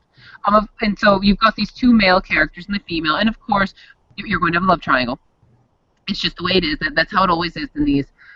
But one of the things that, and this is, but it's very dark and it's very, very foreboding. And one of the things I really like about this story is just the darkness attached to it, and it doesn't go the way of Twilight.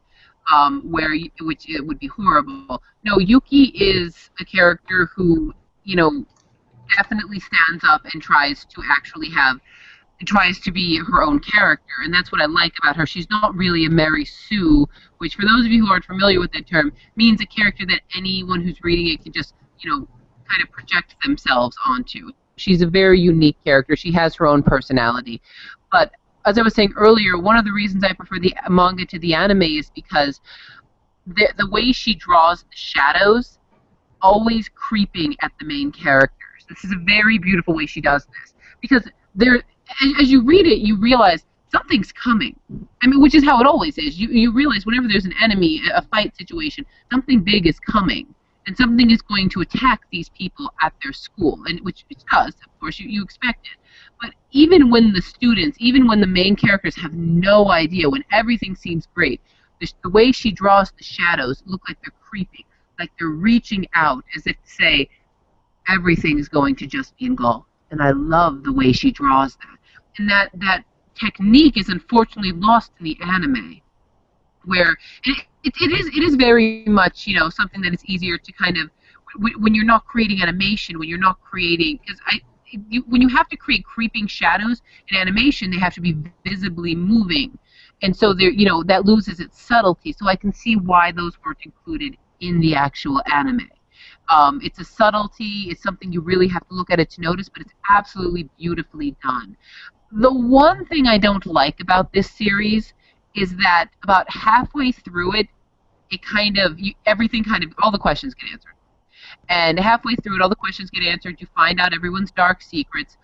There's an incest situation, which, I mean, when you're dealing with nobility and you're dealing, it's expected, but it's still it's a creep factor for me, and not in a good way. Not a good creep, but you're kind of like at that point. But after that, the love triangle simply becomes the main focus. You're not.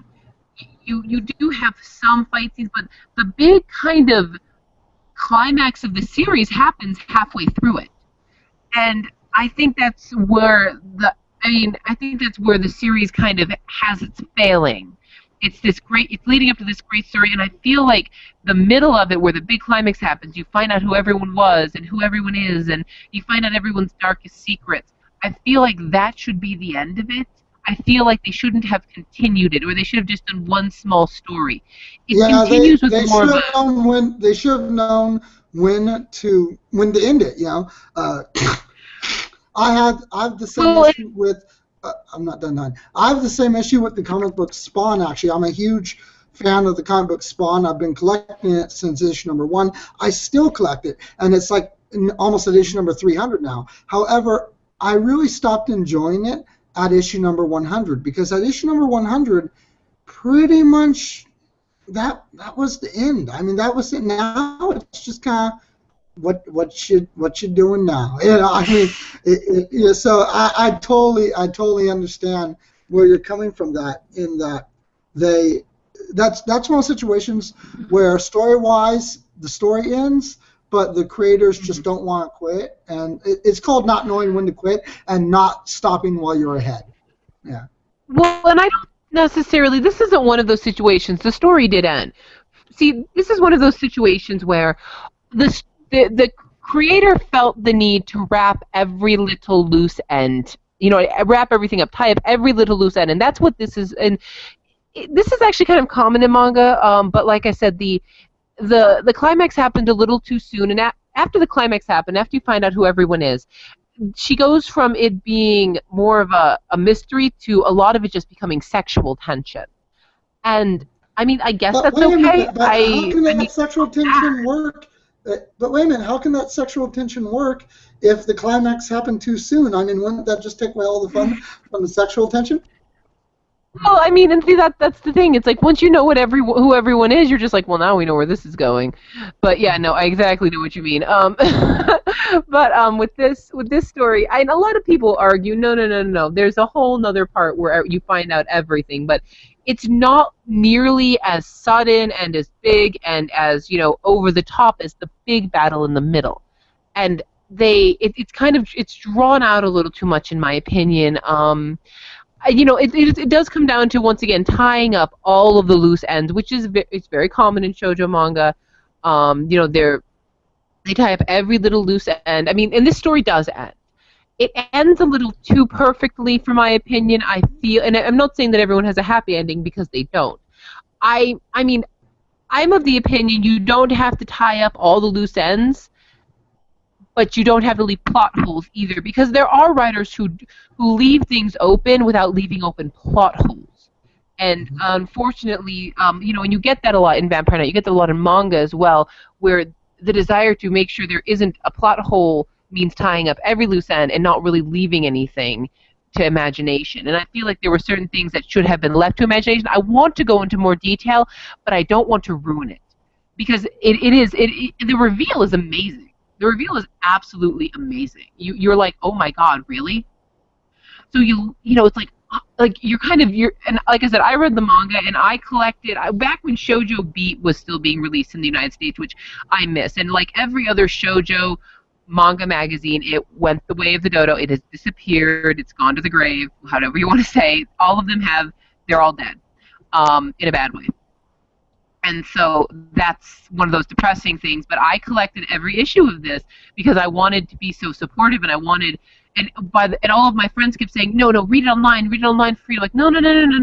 no, I want to be able to read it each month. I like the build up. I want to, and then I get the reveal, and then it keeps going, and I'm just like, why does this keep going? It doesn't make any sense. So I mean, it's not a bad comic in any sense of the word. It's definitely worth reading, but it's not the kind of comic you have to read more than once. There are comics you'll pick up and continuously read, and I take that back. You will continuously read probably the first half and a few of the sections of the latter half, but once you get the big reveal in the middle and you find out who everyone is, it's just it loses a lot of its appeal, because that's what the appeal is. And I feel like they revealed too much right away. There were parts of the middle that there were parts of everyone's storyline they could have left open. They didn't have to give us all the information. They didn't have to exactly tell us who Yuki was, because once again, she's her child, so she has a mysterious past. We didn't have to learn it all at once. We could have learned part of it. We could have learned who she was, or instead we could have learned a little bit about her family. There were little things that could have been done as the story continued and done that, but unfortunately they gave us too much too soon kind of a moment. The anime, like I said, I don't mind it, but I prefer the manga simply for that darker feel. And I've always felt sitting and reading something darker is better than sitting and watching something dark, personally. So. Well, I am not a fan of manga nor anime. I'm not a fan of either. I watch a few animes every once in a while, and I read a few mangas every once in a while. So I'm not necessarily against reading it. I will take a look at. I won't necessarily buy an issue or anything of that nature, but I might do some research on the manga and see more about it. I'll give it a fair shot. Well, I mean, this is also a manga written for a girl. I mean, it's a shoujo manga, and I know a lot of guys who shoujo means girl, and so it's and it is a horror manga. You know, there is blood, there is fighting, people die, terrible deaths. So, I'm definitely of somebody. I love shoujo, I love manga, I love anime, and when it comes to anime and manga, I know a lot of people tend to view it as its own genre, when in reality it's a media, it's an art form that has Absolutely. its own genre. So, yeah, and I mean, this obviously falls into the girly, the more feminine horror, but like I said, it's dark, it's beautifully drawn, and you absolutely love it. And there are some really great reveals in it, but like I said, after the first half of it, it's just all of a sudden it becomes a will they won't they situation, and then you're just like, oh god, it's the second half of the first season of Buffy all over again. So yeah. Yeah, and I don't think very many guys will mind that's a feminine horror, because our scene, our whole culture is feminine. We are feminine culture, and we are big on horror. Yes, we're a bunch of feminine whores. Make sure to spell that right, otherwise you get... We're a bunch of feminine whores. Really? Anyway, so no, I think most guys wouldn't mind that. I mean, as I've said on the show multiple times, I do not consider myself male. I'm a third gender. I'm not male nor female myself. I'm not male. So why would I mind? I mean, I buy girls' clothing sometimes. I wear makeup. I have long hair. Why would I not? I'm feminine. I'm very, very feminine. So, yeah. Exactly. I mean, I say that for people who may not be, it is a it is a girl, it is a female high school character. And I know there are some people who don't really like the high school stories or the paranormal high school stories. Though the character does grow up. Actually, all of the characters grow up, and there are adult characters who have fully. Vampires grow up. I thought vampires stay in age. What's going on here? It's yeah. Once again, you gotta read it. You gotta read it. They reach a certain age and they stop aging after that. In this, well, I mean, it's just a way to view it. I mean, like I said, and that's actually very common in vampire stories, in manga and anime vampire stories, where the same thing is that way in Vampire Hunter D. Usually the characters, I think, reach between the ages of looking either 17 to 25, and they stop aging after that. They can have children. So that's very common in vampire stories in Japan and in manga and anime, where they can have children. They are children at first. They grow up. They're not better or worse than us. They're just a different species. Oh, so you mean when at first they're little baby bats? Yes, actually, that's something that's actually quite adorable in Vampire Night when you meet a little kid vampire, and he doesn't know how they can't drink blood yet, so instead he reaches up to hug people and he kisses their neck and gives them it's just, and then he gets this evil little look on his.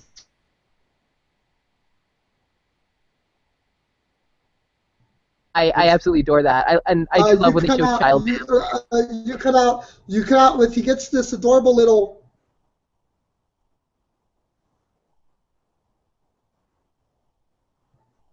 You're still gone. He gets this adorable little evil that's about anime. Can you hear me? Yeah, I stopped hearing out the word anime. Okay, can you? Yes, I can hear you. Okay. Yes. Okay. All right. No, he gets these That's one of the things I love about anime and manga. They show, child vampires, and they're always so evil and adorable with their little fangs and their dark clothing. I absolutely love it. So. Yeah, and I wasn't saying that the having children thing was a cop out. I was saying they age and then all of a sudden they stop. I wasn't even saying the aging part was a cop-out. That's not what I was saying. I was saying the stopping aging was the cop-out, in my view. Yeah, well, not all vampires in anime and manga do that. Yeah. Some of them do, some of them don't, but that is very common. Yeah.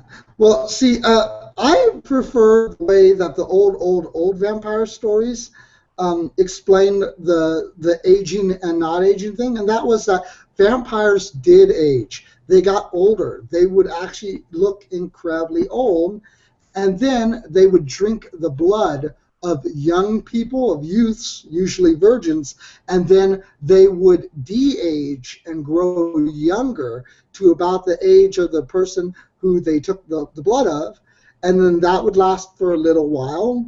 And then eventually, whenever that blood left their system, whenever their energy from that blood ran out, the vampire would start to age again and get old and decrepit and ugly again and more monstrous looking, and then they'd drink the blood and they'd get younger again. And so that's how I normally like to see vampires in the eternal youth thing, is them staying eternally young due to the blood that they drink.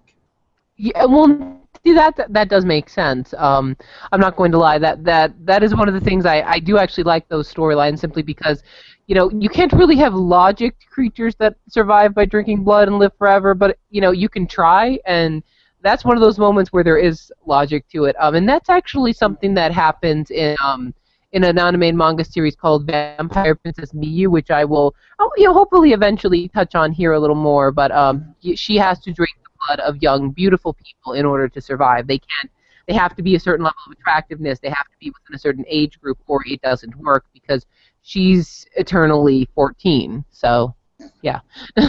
And in a way, though, something that you said, a little point that you said, actually might make it so that thought actually works with what you were saying about this vampire school. And here's why. And that is, you were saying whenever they're young, they can't drink blood. So that would mean they would get older. But then when they get older, they drink blood, which that means they would stop aging. Oh, that works. That works. But they drink blood as teenagers. They're not able to start drinking blood until puberty. So in other words, they literally become blood-sucking monsters when they hit puberty, and oh my god. That sounds horrible. Well, you did say that they stop aging around the age of 17, so I mean that still kind of works actually. So I guess that does put a little bit of that logic does sort of apply actually. So maybe it's not as much of a cop out as I thought. Maybe it is exactly what I was thinking, and I just didn't realize that it was matching up with what I was thinking. The 17 thing was actually Vampire Hunter D, but yeah, they stop aging. In Vampire Knight, it's about the age of 20 to 25. So in that, basically they stop aging when they finish puberty. So when you're completely done with it. But yeah, by then they are full vampires, they are fully adults, and they do completely live off of blood at that point. So yeah, that does make sense. So Yeah. Yeah, well, you know, I'll look into it. When I do look at Asiatic media, I do prefer manga over anime, so I'll look into the manga, but I can't guarantee that I'll actually read it. But you know, thank you for sharing it with me, and for those of our listeners who do love manga and Japanese things, definitely check it out. But watch out, because remember, they'll have the climax a little too early for you. yeah, like I said, but you know, it's still, if you like it and you want to continue reading, it's not bad. But once you've read it once, there's really no reason to read it again. So. Yeah, you know, just you climax early, and then you're like, well, okay, that was fun. Now what? I guess I'm just going to roll over and have a cigarette. A clove. Yeah, there you go. It's like, all right, okay. Well then, that's about what I got from your review.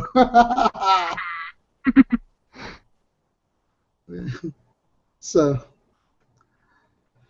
now on to the travel review.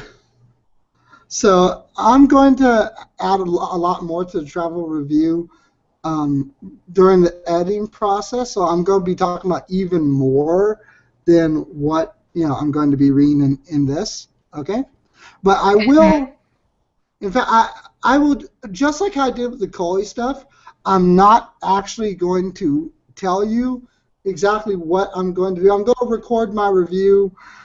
How about after you give your comment to it, and then you do your close showing, then you can log out of here and go to bed, and I will record some of my review for the YouTube people to hear, and some of it I will record on Audacity. And so, but I'll do that after you leave. And so what I'm just going to do now is I'm going to highlight the points of my review, just like how I highlight Coley's stuff. Okay? All right. So what my review is going to cover is it's going to cover the Day of the Dead festivals, the beautiful cemeteries, and how oftentimes the people will go and celebrate the Day of the Dead festivals in the cemeteries. It will also talk about the catacombs, where you have these naturally mummified corpses, in the catacombs in Mexico. It will also talk about the beautiful Gothic churches in Mexico. It will talk about La Santissima Muerte, which is Saint Death. That is a mixture of the Virgin Mary with the Grim Reaper. It takes on a lot of pagan and Aztec elements to it, and it's a really, really cool news story that I was actually writing right whenever you were ready to record. And it's an incredible story, and it talks about how it ties into paganism and stuff of that. Okay. While doing that story, I'm also going to do a little sub-story about how in Mexico, in markets in Mexico, you can buy bottled bats, you can buy voodoo dolls, you can buy curses, you can buy love spells, and other, occult and pagan trinkets. And then I'm also going to talk about the Mayan god Camazotz, which is the death bat. He's a death god for the Mayans. And I'm going to talk about his myth.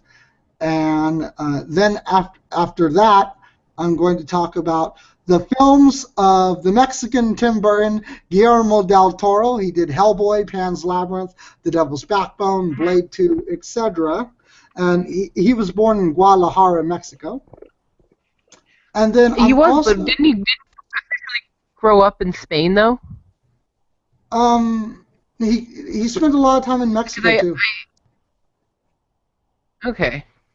Well, anyway, Yes, he did spend time in Spain, though. Yes, but anyway, and then I am possibly also going to very briefly touch on how back around 2007, 2008, a lot of emos were being murdered in, persecuted and murdered in Mexico, and about my memories of that time, and about how an attack on one subculture, any subculture, I don't care what subculture it is, an attack on any subculture is an attack on all subcultures and all people. An attack on one person is an attack on all people. And attacking people for the way that they look and the way they dress and the music they listen to and how they have their hair is sickening. And I'm going to be talking about that.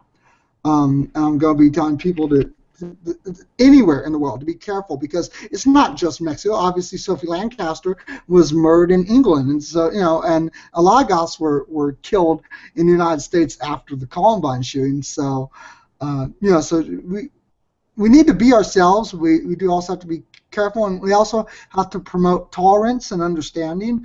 And so I'm going to be touching upon that in my review as well, because back in 2008, I think it was 2007, 2008, there was a video briefly posted online. It was very, very quickly removed because of it being a snuff video, meaning someone died.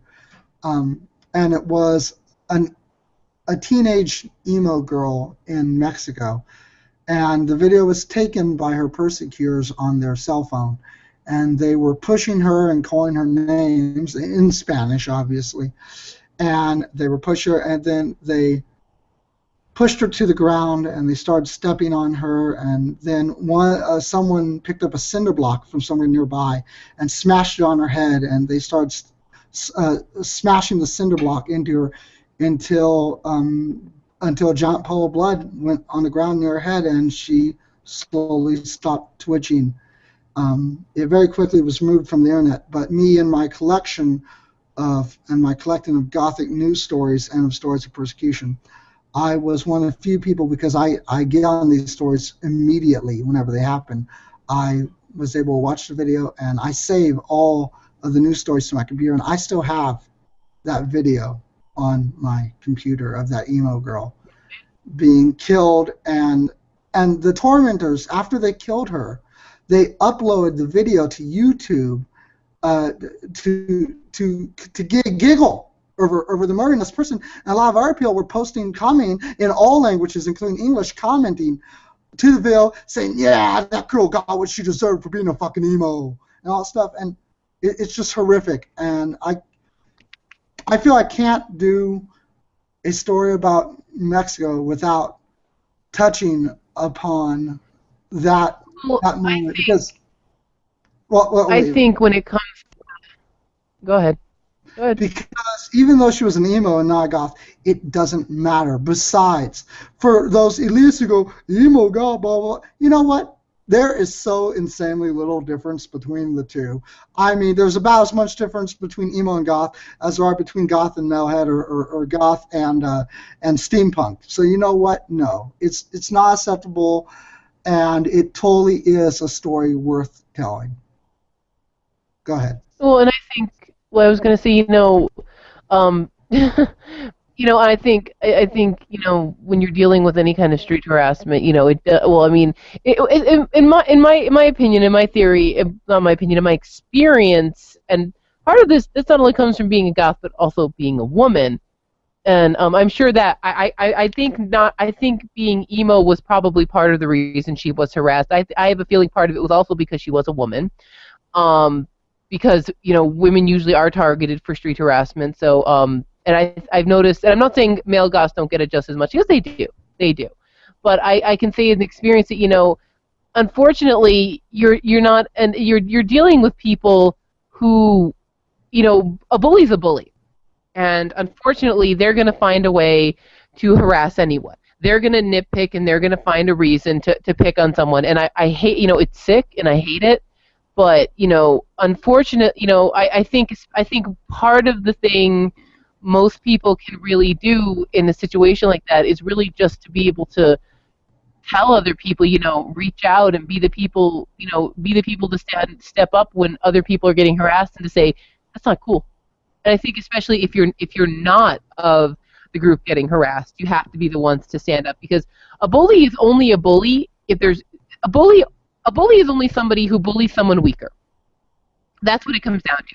These are people who will not go up against somebody who is of equal strength, because they're not looking for a fight. They're looking to hurt someone. And so I think if you're going to be dealing with any kind of situation, if you see someone getting bullied, regardless of the reason, you see someone getting harassed or hurt, you definitely want to step in and tell this other individual to back off. And I know there's always a safety issue in those things, but like I said, I think that's something that a lot of people need to understand, that it is wrong, and people need to be willing to stand up and say, back off. Because, I have seen goths get harassed, and, it's always, and yes, it does take the non-goths telling the other people to back off in order for them, because, of course, these people are bullies. They're looking to harass someone. They're looking to pick out people who are different. They're looking to make themselves feel better because they don't like themselves. And so they're going to pick on the different people. And it is unfortunate that the only way to get them to back off a lot of times is to get the people who are quote-unquote normal to step in and say back off. But I think I think people do need to be more understanding. And if you do see someone getting harassed for any reason, to step up and say back off. Because it really only takes one person defending another person to get everyone else to kind of, it's that fear moment. They've actually done studies where they've proven that, if no one else is doing anything, no one else is going, no one's going to do something. But as soon as one person steps up, usually other people will step up once they realize that they may have someone who has their back. And I think that sometimes you have to be the person to say, back off, leave this person alone. And I think if people were more willing to do that, regardless of the way other people look, I think there would be probably a lot less harassment and bullying. And I think that that's something we should do. I think people should be more willing to stand with each other. And I think if they would, it would probably make situations like these less likely to happen. So.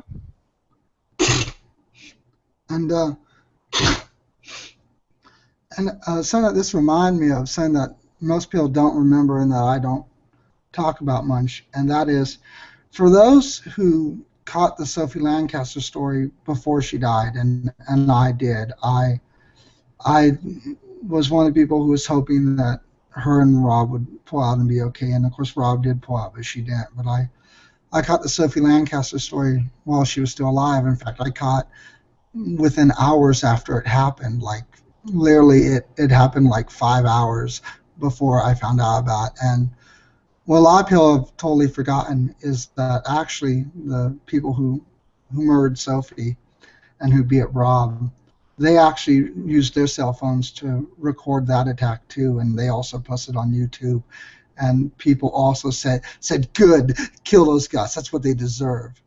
They posted that on YouTube as well. And so, yeah. Well, and in situations like that, that's one of the issues with things like YouTube is it's an anonymity. I don't think anyone would. There are a lot of those people who say that simply because they want the attention and they want to feel like they connect with people. And, a lot of the times bullies are people who are so afraid to be different themselves and be themselves in general that they take it out on the people who have the audacity to do it in their eyes. How dare you be different? How dare you have the courage that I don't? Mm-hmm. And I think that's what a lot of it is. It's you're different. You're standing up to people who are, who are telling you to be a certain way. You're living your life because, in all honesty, you have to live your life the way you want to. Because it's kind of short. You know what I mean? Life is. I'm not going to say, of course. Obviously, you still live amongst other people, and you definitely want to always pick your battles. But as far, I'm like, me. I didn't start wearing goth clothes to work until I talked to my HR department and made sure it was okay, regardless of breaking dress code, simply because I have rent to pay. But it still comes down to the fact that a lot of these are these people, and like I said, YouTube gives them that anonymity. They get mad because these are people who have decided, I don't care what other people think of me. I don't care if these are people who are going to say nasty things to me or harass me. I'm going to live the way I want to live because I'm not hurting anyone, and I'm being responsible, and I'm being an adult, and I'm doing everything I need to do, and I'm still being myself. And the animosity and the anger comes from the people who don't have that courage, and they tend to get angry about it. tend to get upset. And and a lot of goths are very courageous. A lot of goths are people who, you know, and don't get me wrong, I'm not going to lie, some goths are goths for attention. I'm not even going to argue that one. But a lot of them, the ones who grow up and don't grow out of it, the ones who grow up and the ones who are the intelligent, responsible adults who are still goth, and like I said, know where to pick their battles.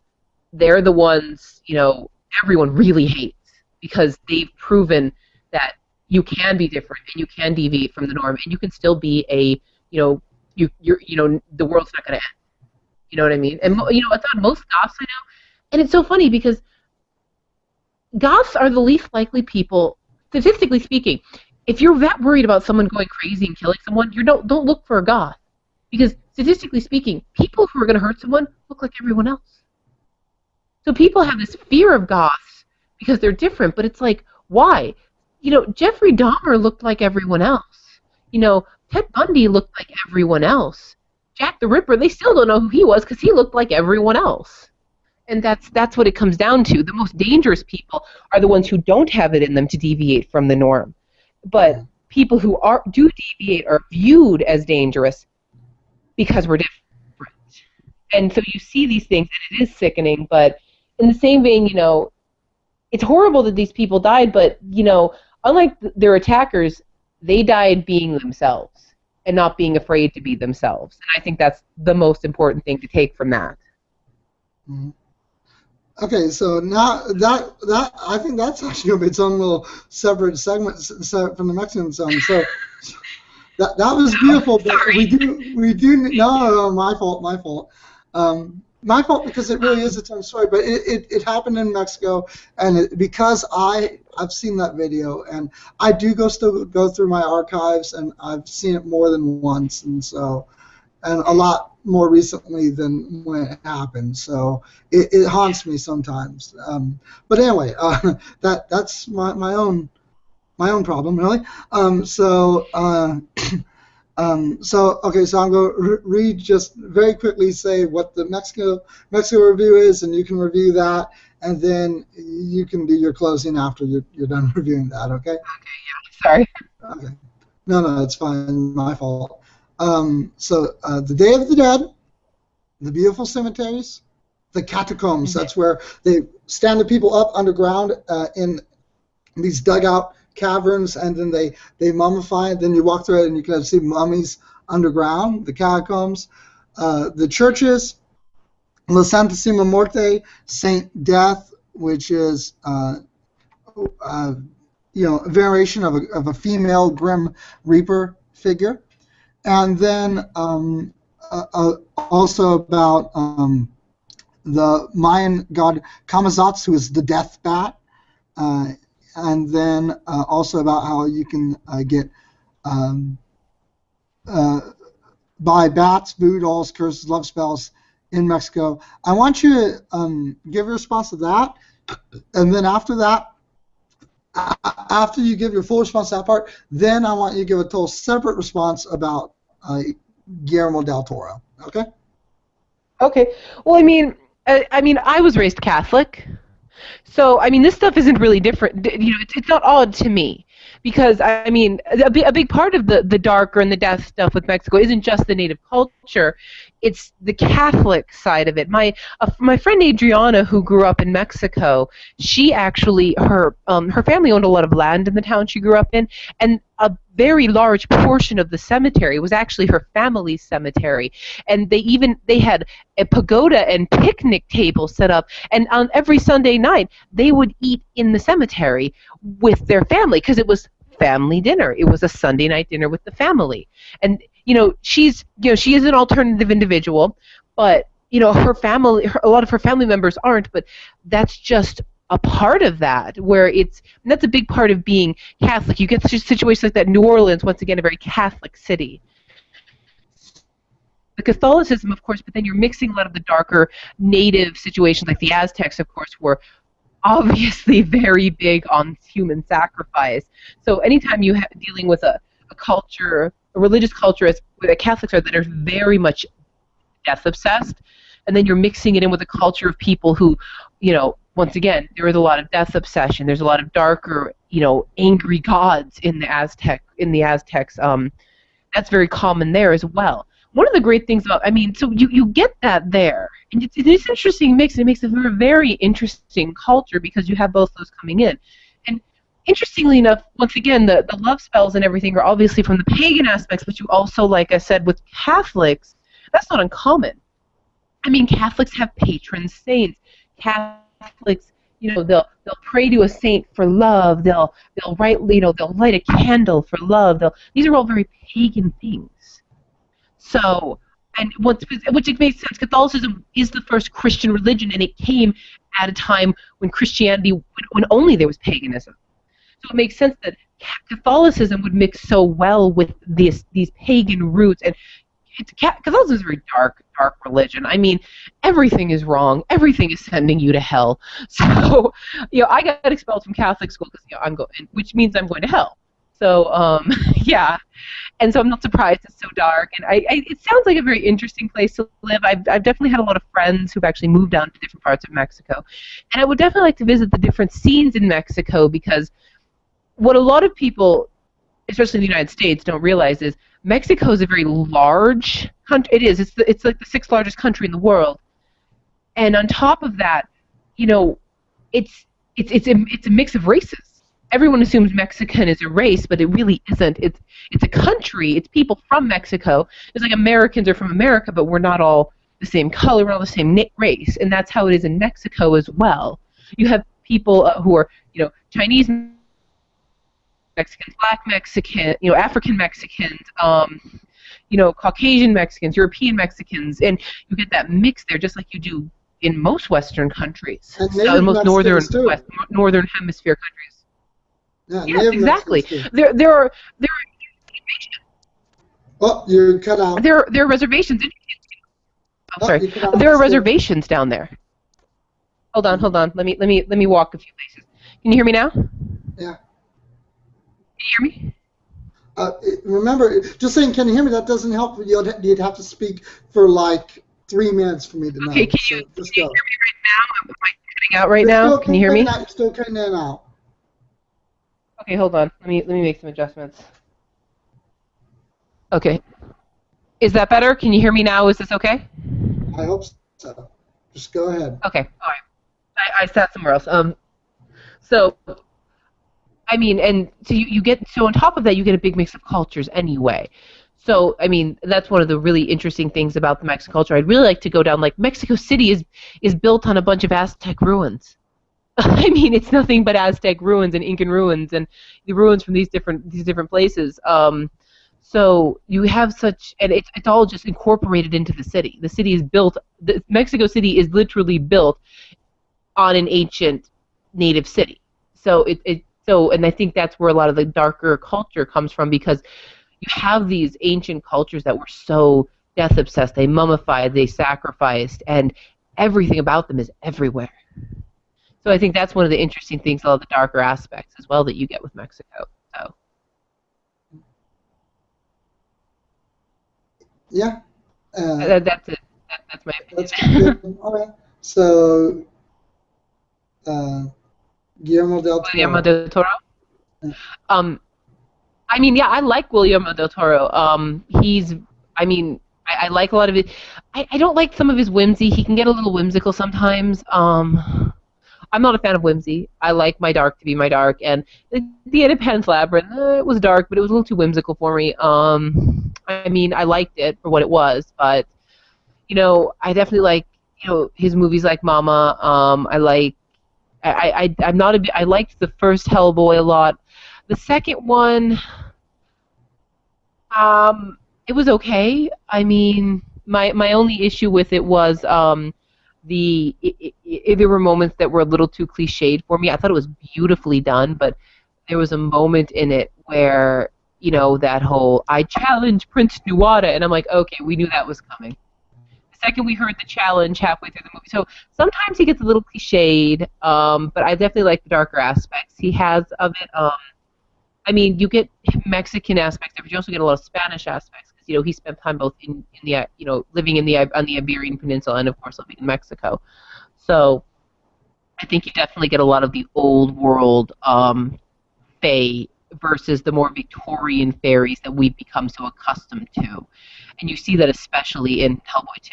So I like that he has that good mix. I like that he's not afraid to kill children. I know that's horrible to say because I'm not. I mean, you know, because sometimes you have to go to that dark route.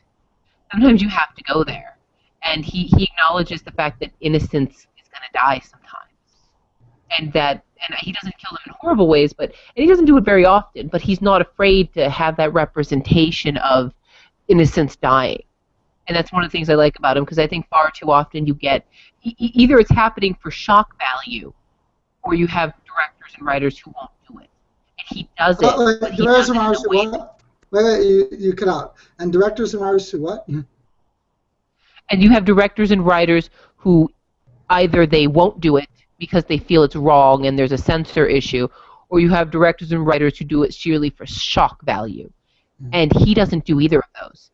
He does it in a meaningful way. Every time a character dies, almost every time a character dies in his movies, he paints them as an individual. Even if they've only been around for a few moments, he tries to give them some kind of story so you can put yourself in their shoes, whether they're a good guy or a bad guy. And that's one of the reasons I like his work.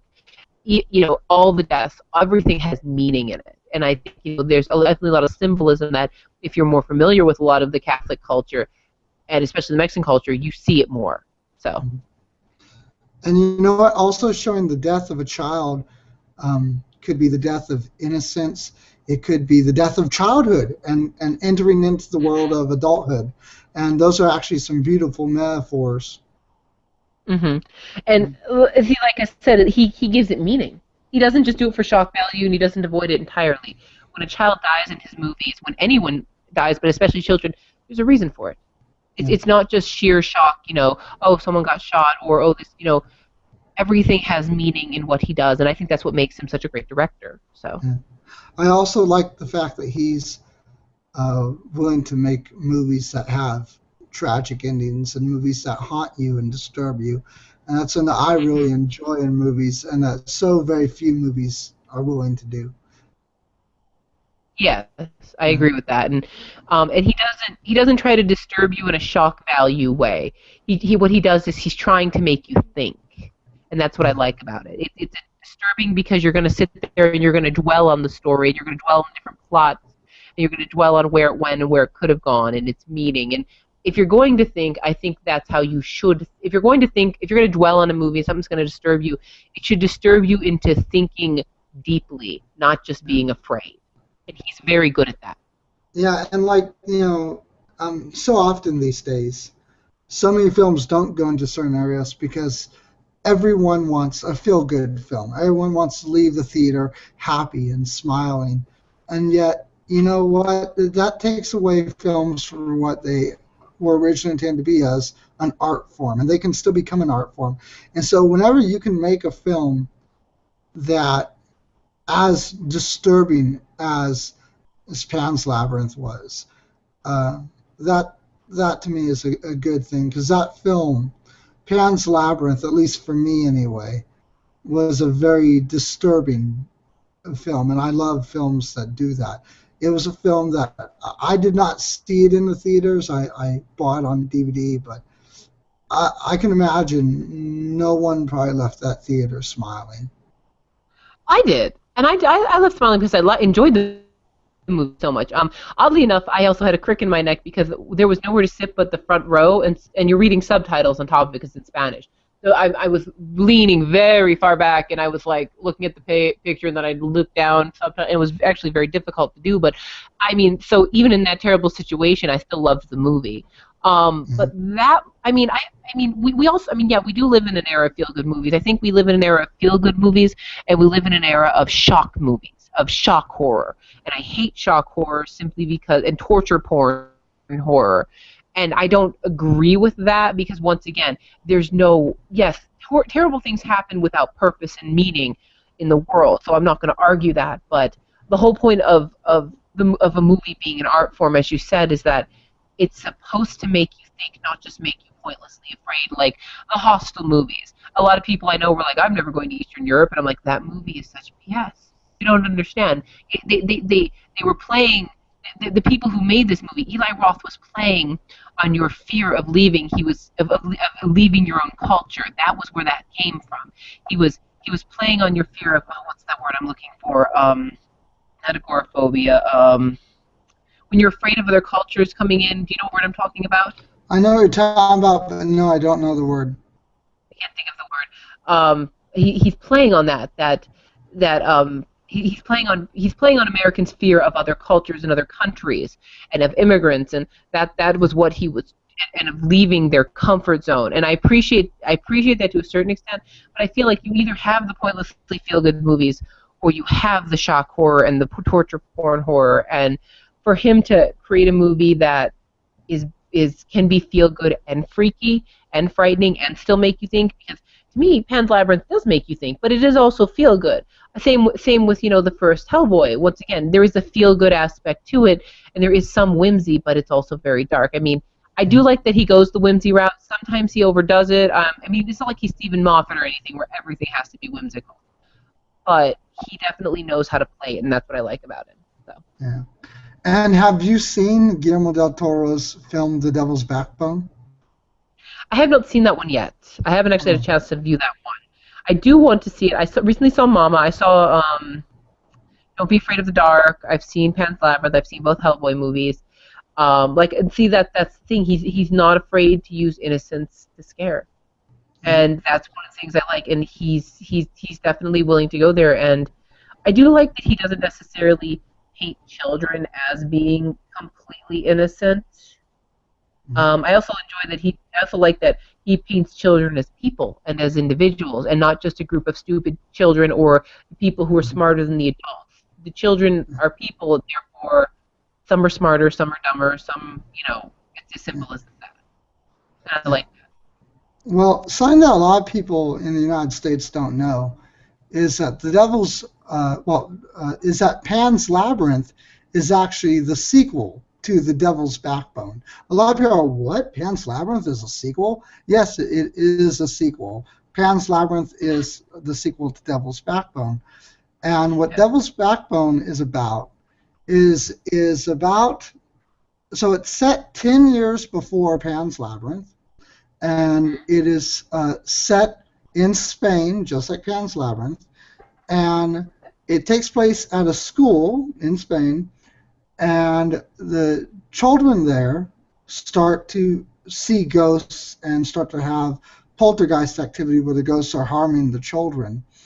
And eventually the children find out that a child was drowned by bullies in an old school swimming pool type thing that is no longer used in the school. It's been boarded up. The children sneak into a room that's been boarded up, and a child was drowned by bullies, and so now he's doing poltergeist activity, and the film ends with the start of the Spanish Civil War. And then in Pan's Labyrinth, whenever you see those soldiers in the Spanish Civil War parts of Pan's Labyrinth, the actual soldiers, because Pan's Labyrinth was made many, many years after The Devil's Backbone, and so the actors who play two of the soldiers that get killed in Pan's Labyrinth are actually the same actors who played two of the boys, the two main characters in The Devil's Backbone. And so it's not what's called a direct sequel, it's what's called a spiritual sequel, in that it's not a sequel, but it is a sequel in spirit. It carries the same metaphors, the same themes, and some of the same characters. Yeah. Okay, so then are the soldiers the grown children then? Well, they're not. Do they have the actual same characters? Or? It's the same characters. It's the same actors. They're not grown. They're teenagers. Yeah. Yeah. So, okay, so they're still. So some of the characters can. So it all happens in the same universe, basically. Yeah, it does. It happens in the same universe, and it's a continuation of the same themes and of the same, concepts. So kind of like how kind of like how the kind of like how Stephen King's work all happens in the same universe and the same state. Yes, exactly. So that is Okay. it. So yeah, so Devil's Backbone is sort of the prequel to Pan's Labyrinth, kind of. Okay. All right. Yeah, All right. I If highly recommend it. Yeah, I highly recommend okay. Devil's Backbone.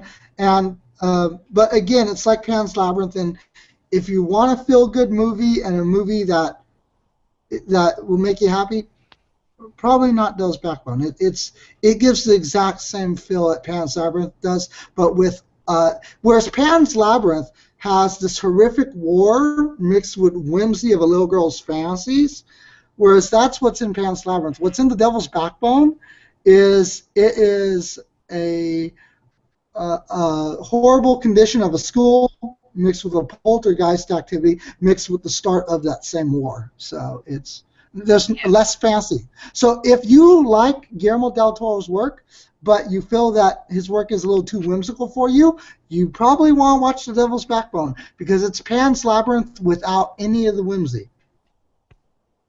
Okay. I will definitely have to look into that then. Okay. Can I do my end of show now? Yes. Okay. And now we're going to go cry in a corner. And speaking of that, I wanted to mention, ever since you started doing the show quite a few weeks ago, that line, I'm going to do a suggestion reading to see what you think of this reading for in the future and the way you might want to read it. Okay? And that is, now we're going to go cry in a corner.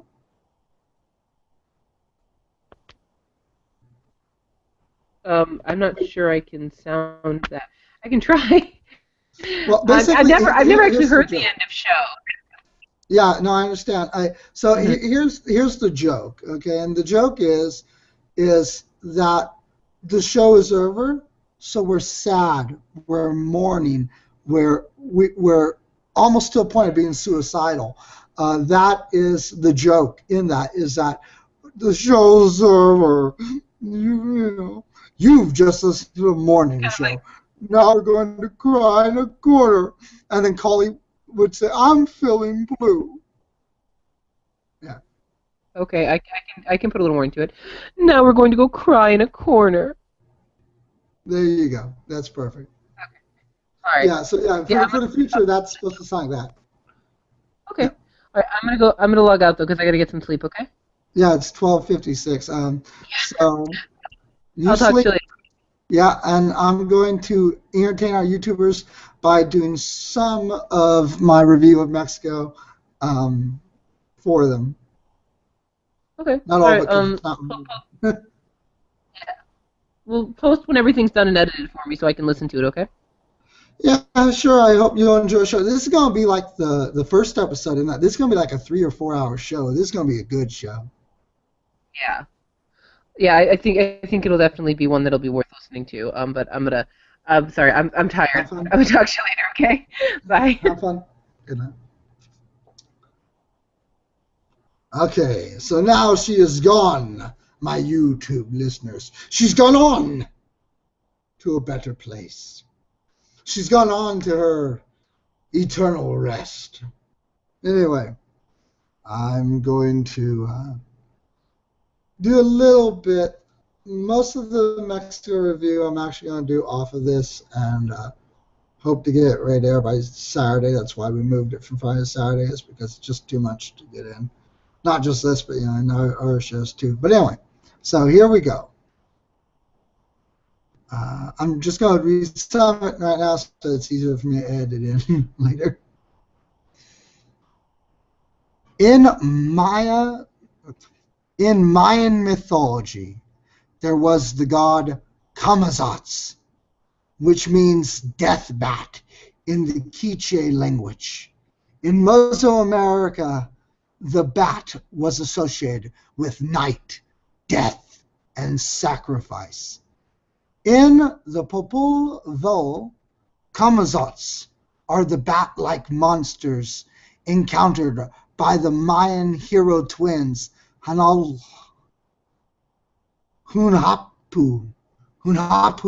and Ixbalanque. during their trial in the underworld of Zibolba. The twins had to spend the night in the house of bats, where they squeezed themselves into their own blowguns in order to defend themselves from the circling bats.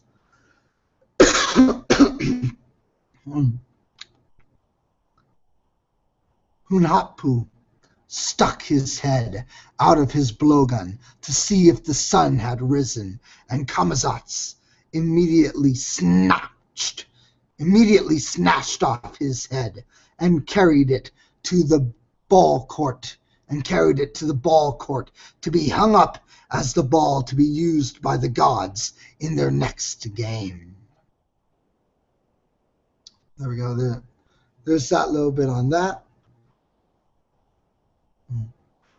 And of course, another gift from Mexico is the director who has been called the Mexican Tim Burton, Guillermo del Toro. He has directed such films as Hellboy, Pan's Labyrinth, The Devil's Backbone, and Blade, amongst others. Guillermo del Toro was born in Guadalajara, Mexico.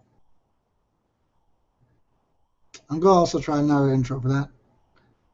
And of course, another gift that has been given to us from Guadalajara, Mexico, is the man who is the director who has been called the Mexican Tim Burton, Guillermo del Toro. So that's that, my YouTube readers. And now, before I go off, I will read most of the La Santa Simia Muerte article, but the ones on the churches and the catacombs and cemeteries, that I'm going to finish tomorrow. I'm tired, so anyway. So here we go, Santa Simia Muerte.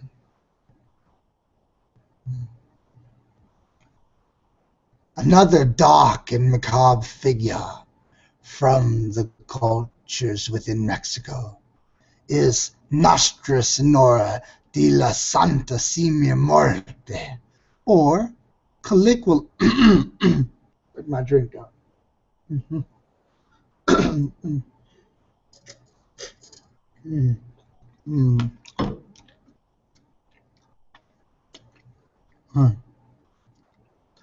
Or colloquially, Santa Simia Muerte, Spanish for Our Lady of the Holy Death,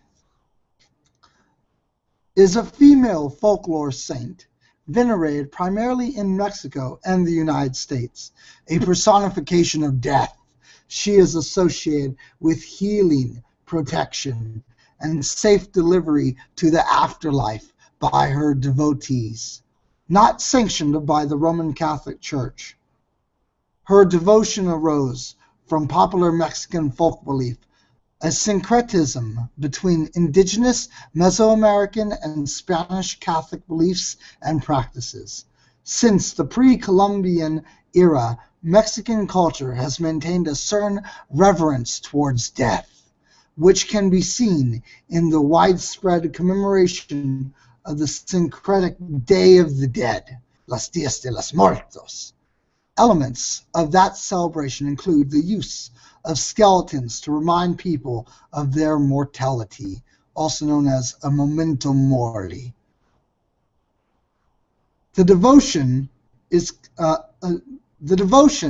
to Santa Muerte is condemned by the Catholic Church in Mexico as invalid, but it is firmly entrenched among Mexico's lower working classes and various elements of society deemed as outcasts.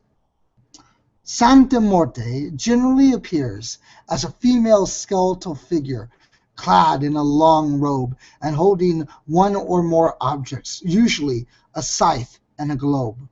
Her robe can be of any color, as more specific images of the figure vary widely from devotee to devotee, and according to the rite being performed or the petition being made.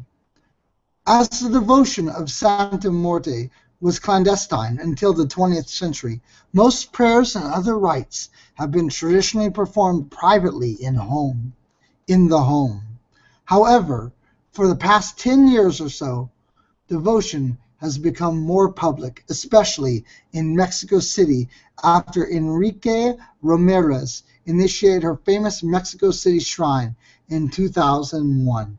The number of believers in Santa Morte has grown over the past 10 to 20 years to several million followers in Mexico, the United States, and parts of Central America. Santa Morte has similar male counterparts in the Americas, such as the skeletal folk saints San La Muerte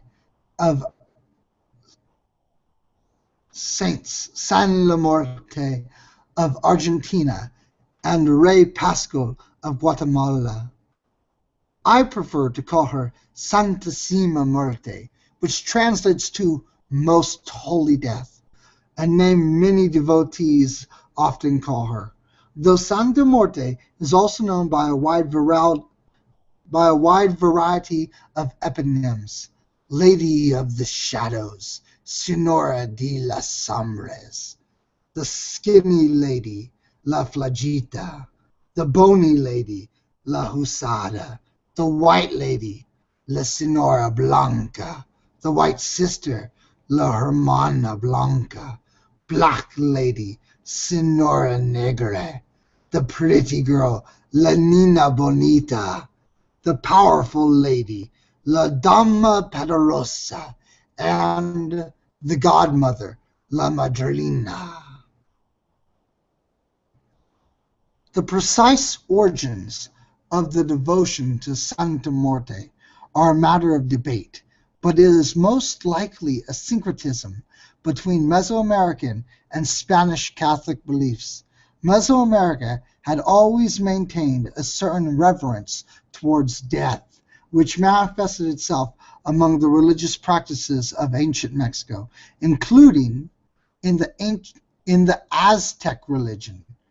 Death was personified in Aztec and other cultures in the form of humans with half their flesh missing, symbolizing the duality of life and death.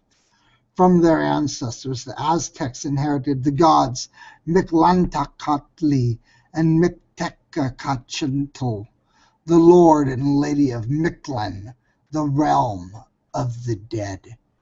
In order for the deceased to be accepted into Mictlan, offerings to the Lord and Lady of Death were necessary. In European Christian tradition, many paintings employed skeletons to symbolize human mortality. The devotion to skeletal figures has precedent in Europe during times of epidemics. These skeletal figures would be dressed up as royalty with scepters and crowns, and be seated on thrones to symbolize the triumph of death over all. In Latin America, the human skeleton was used to remind Catholics of the need for a holy death, muerte santa, fully confessed of sins. As relics, bones are also associated with certain saints, such as San Pascual Baleon in Guatemala and Chiapas. Another syncretism between pre-Columbian and Christian beliefs about death can be seen in Los Días de los Muertos, the Day of the Dead celebrations. During these celebrations, many Mexicans flock to cemeteries to sing and pray for friends and family members who have died. Children partake in the festivities by eating sweets in the shapes of bones and skulls, one of them being the famous sugar skulls, which you can often get with your name on them. As you eat the skull, you are reminded of your own mortality and to celebrate Carpe Diem and Carpe Noctem, Seize the day and seize the night, for life is short and you should enjoy it, and in that enjoyment, not ruin the enjoyment of others. Enjoy life. In contrast to the Day of the Dead, overt veneration of Santa Morte remained clandestine until the middle of the 20th century, when it went public in sporadic occurrences. At the beginning of the 20th century, José Guadalupe Posada created a similar but secular figure by the name of Catrina, a female skeleton dressed in fancy clothing of the period. José Guadalupe Posada began to evoke the idea that the universality of death generated a fundamental equality amongst men. His paintings of skeletons in daily life and that of La Catrina were meant to represent the arbitrary and violent nature of an unequal society. Modern artists began to reestablish Posada's style as a national artistic objective to push the limits of upper-class tastes, like that of Diego Rivera's mural painting Dream of a Sunday Afternoon in the Alameda Central with the image of La Catrina. Yet, in an effort to establish a symbol for Mexican national identity, the image of the skeleton and the Day of the Dead ritual that used to be held underground, the skeletal images became that of folklore, encapsulating Posada's message of La Muerte Igualdad, equal death in time. The skeletons were put in extravagant dresses with braids in their hair, altering the images of Posada's original La Catrina. In the past decade, the regeneration of the social and political meaning and emergence of Donna Queta's statue has helped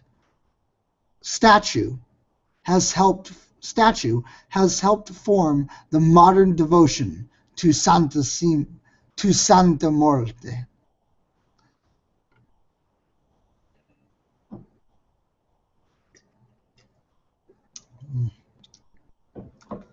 At present, Santa Muerte can be found throughout Mexico and also in parts of the United States and Central America. There are videos, websites, and music composed in honor of this religious expression. Since 2001, there has been a meteoric growth in the size of Santa Muerte devotion, largely due to her reputation for performing miracles. In the late 2000s, the founder of Mexico City's first Santa Muerte church, David Romo, estimated that there were around 5 million devotees in Mexico, constituting approximately 5% of the country's population. Santa Muerte has become Mexico's second most popular saint after Saint Jude and has come to rival the country's national patroness, the Virgin of Guadalupe. The devotion's rise is controversial, and in March 2009, the Mexican army demolished 40 roadside shrines near the U.S. border.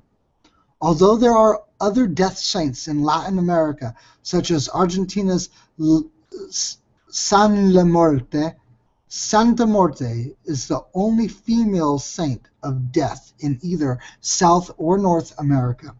Some devotees consider Santa Muerte to be an eighth archangel. Still some others, albeit a minority, believe that Santa Muerte is not a saint. These same followers, however, state that she is not satanic either, but merely a fallen angel in purgatory trying to win back God's favor. And that is the reason she grants so many miracles. Iconographically, Santa Muerte is a female adaptation of the Grim Reaper, typically being depicted as a skeletal figure wearing a shroud. Santa Muerte is marked out as female not by her figure, but by her attire and hair. However, there are many variations on the color of the cloak and on what Santa Muerte holds in her hands. Interpretations of the color of her robe and accoutrements vary as well. Images of Santa Muerte range from mass-produced articles sold in shops throughout Mexico and in Mexico and the USA to handcrafted effigies. Sizes vary immensely from small images held in one hand to those requiring a pickup truck to transport them. Some people even have the image tattooed on their bodies. In her iconography, Santa Muerte often holds symbolic objects, the most common ones being a scythe and a globe. The scythe can symbolize the cutting of negative energies or influences. Also, as a harvesting tool, it can symbolize hope and prosperity. Moreover, her scythe, which reflects her origins as the grim reaperess, La Parca of medieval Spain, can represent the moment of death when it is said to cut a silver thread. The scythe has a long handle, indicating that it can reach anywhere. The globe represents, indicating that it can reach anywhere. The globe represents death's dominion over the earth and can be seen as a kind of tomb to which we all return. Having the world in our hands also symbolizes the vast power of death. Other objects that can appear with an image of Santa Muerte include scales, an hourglass, an owl, and an oil lamp. The scales allude to equity, justice, and impartiality, as well as divine will. An hourglass indicates the time of life on earth. It also represents the belief that death is not the end, but rather the beginning of something new, as the hourglass can be turned to start over. The hourglass denotes Santa Muerte's relationship with time, as well as with the worlds above and below. It also symbolizes patience. An owl symbolizes her ability to navigate the darkness and her wisdom. The owl is also said to act as a messenger. A lamp symbolizes intelligence and spirit, to light the way through the darkness of ignorance and doubt. Often Santa Muerte stands near statues of Catholic images of Jesus Christ, the Virgin of Guadalupe, Saint Peter, Saint Jude, or Saint Lazarus. So, readers, I'm like 1/4 the way through reading this, but I'm very, very tired. It is 1:17 a.m. I have to wake up at 7:30 a.m. to go somewhere.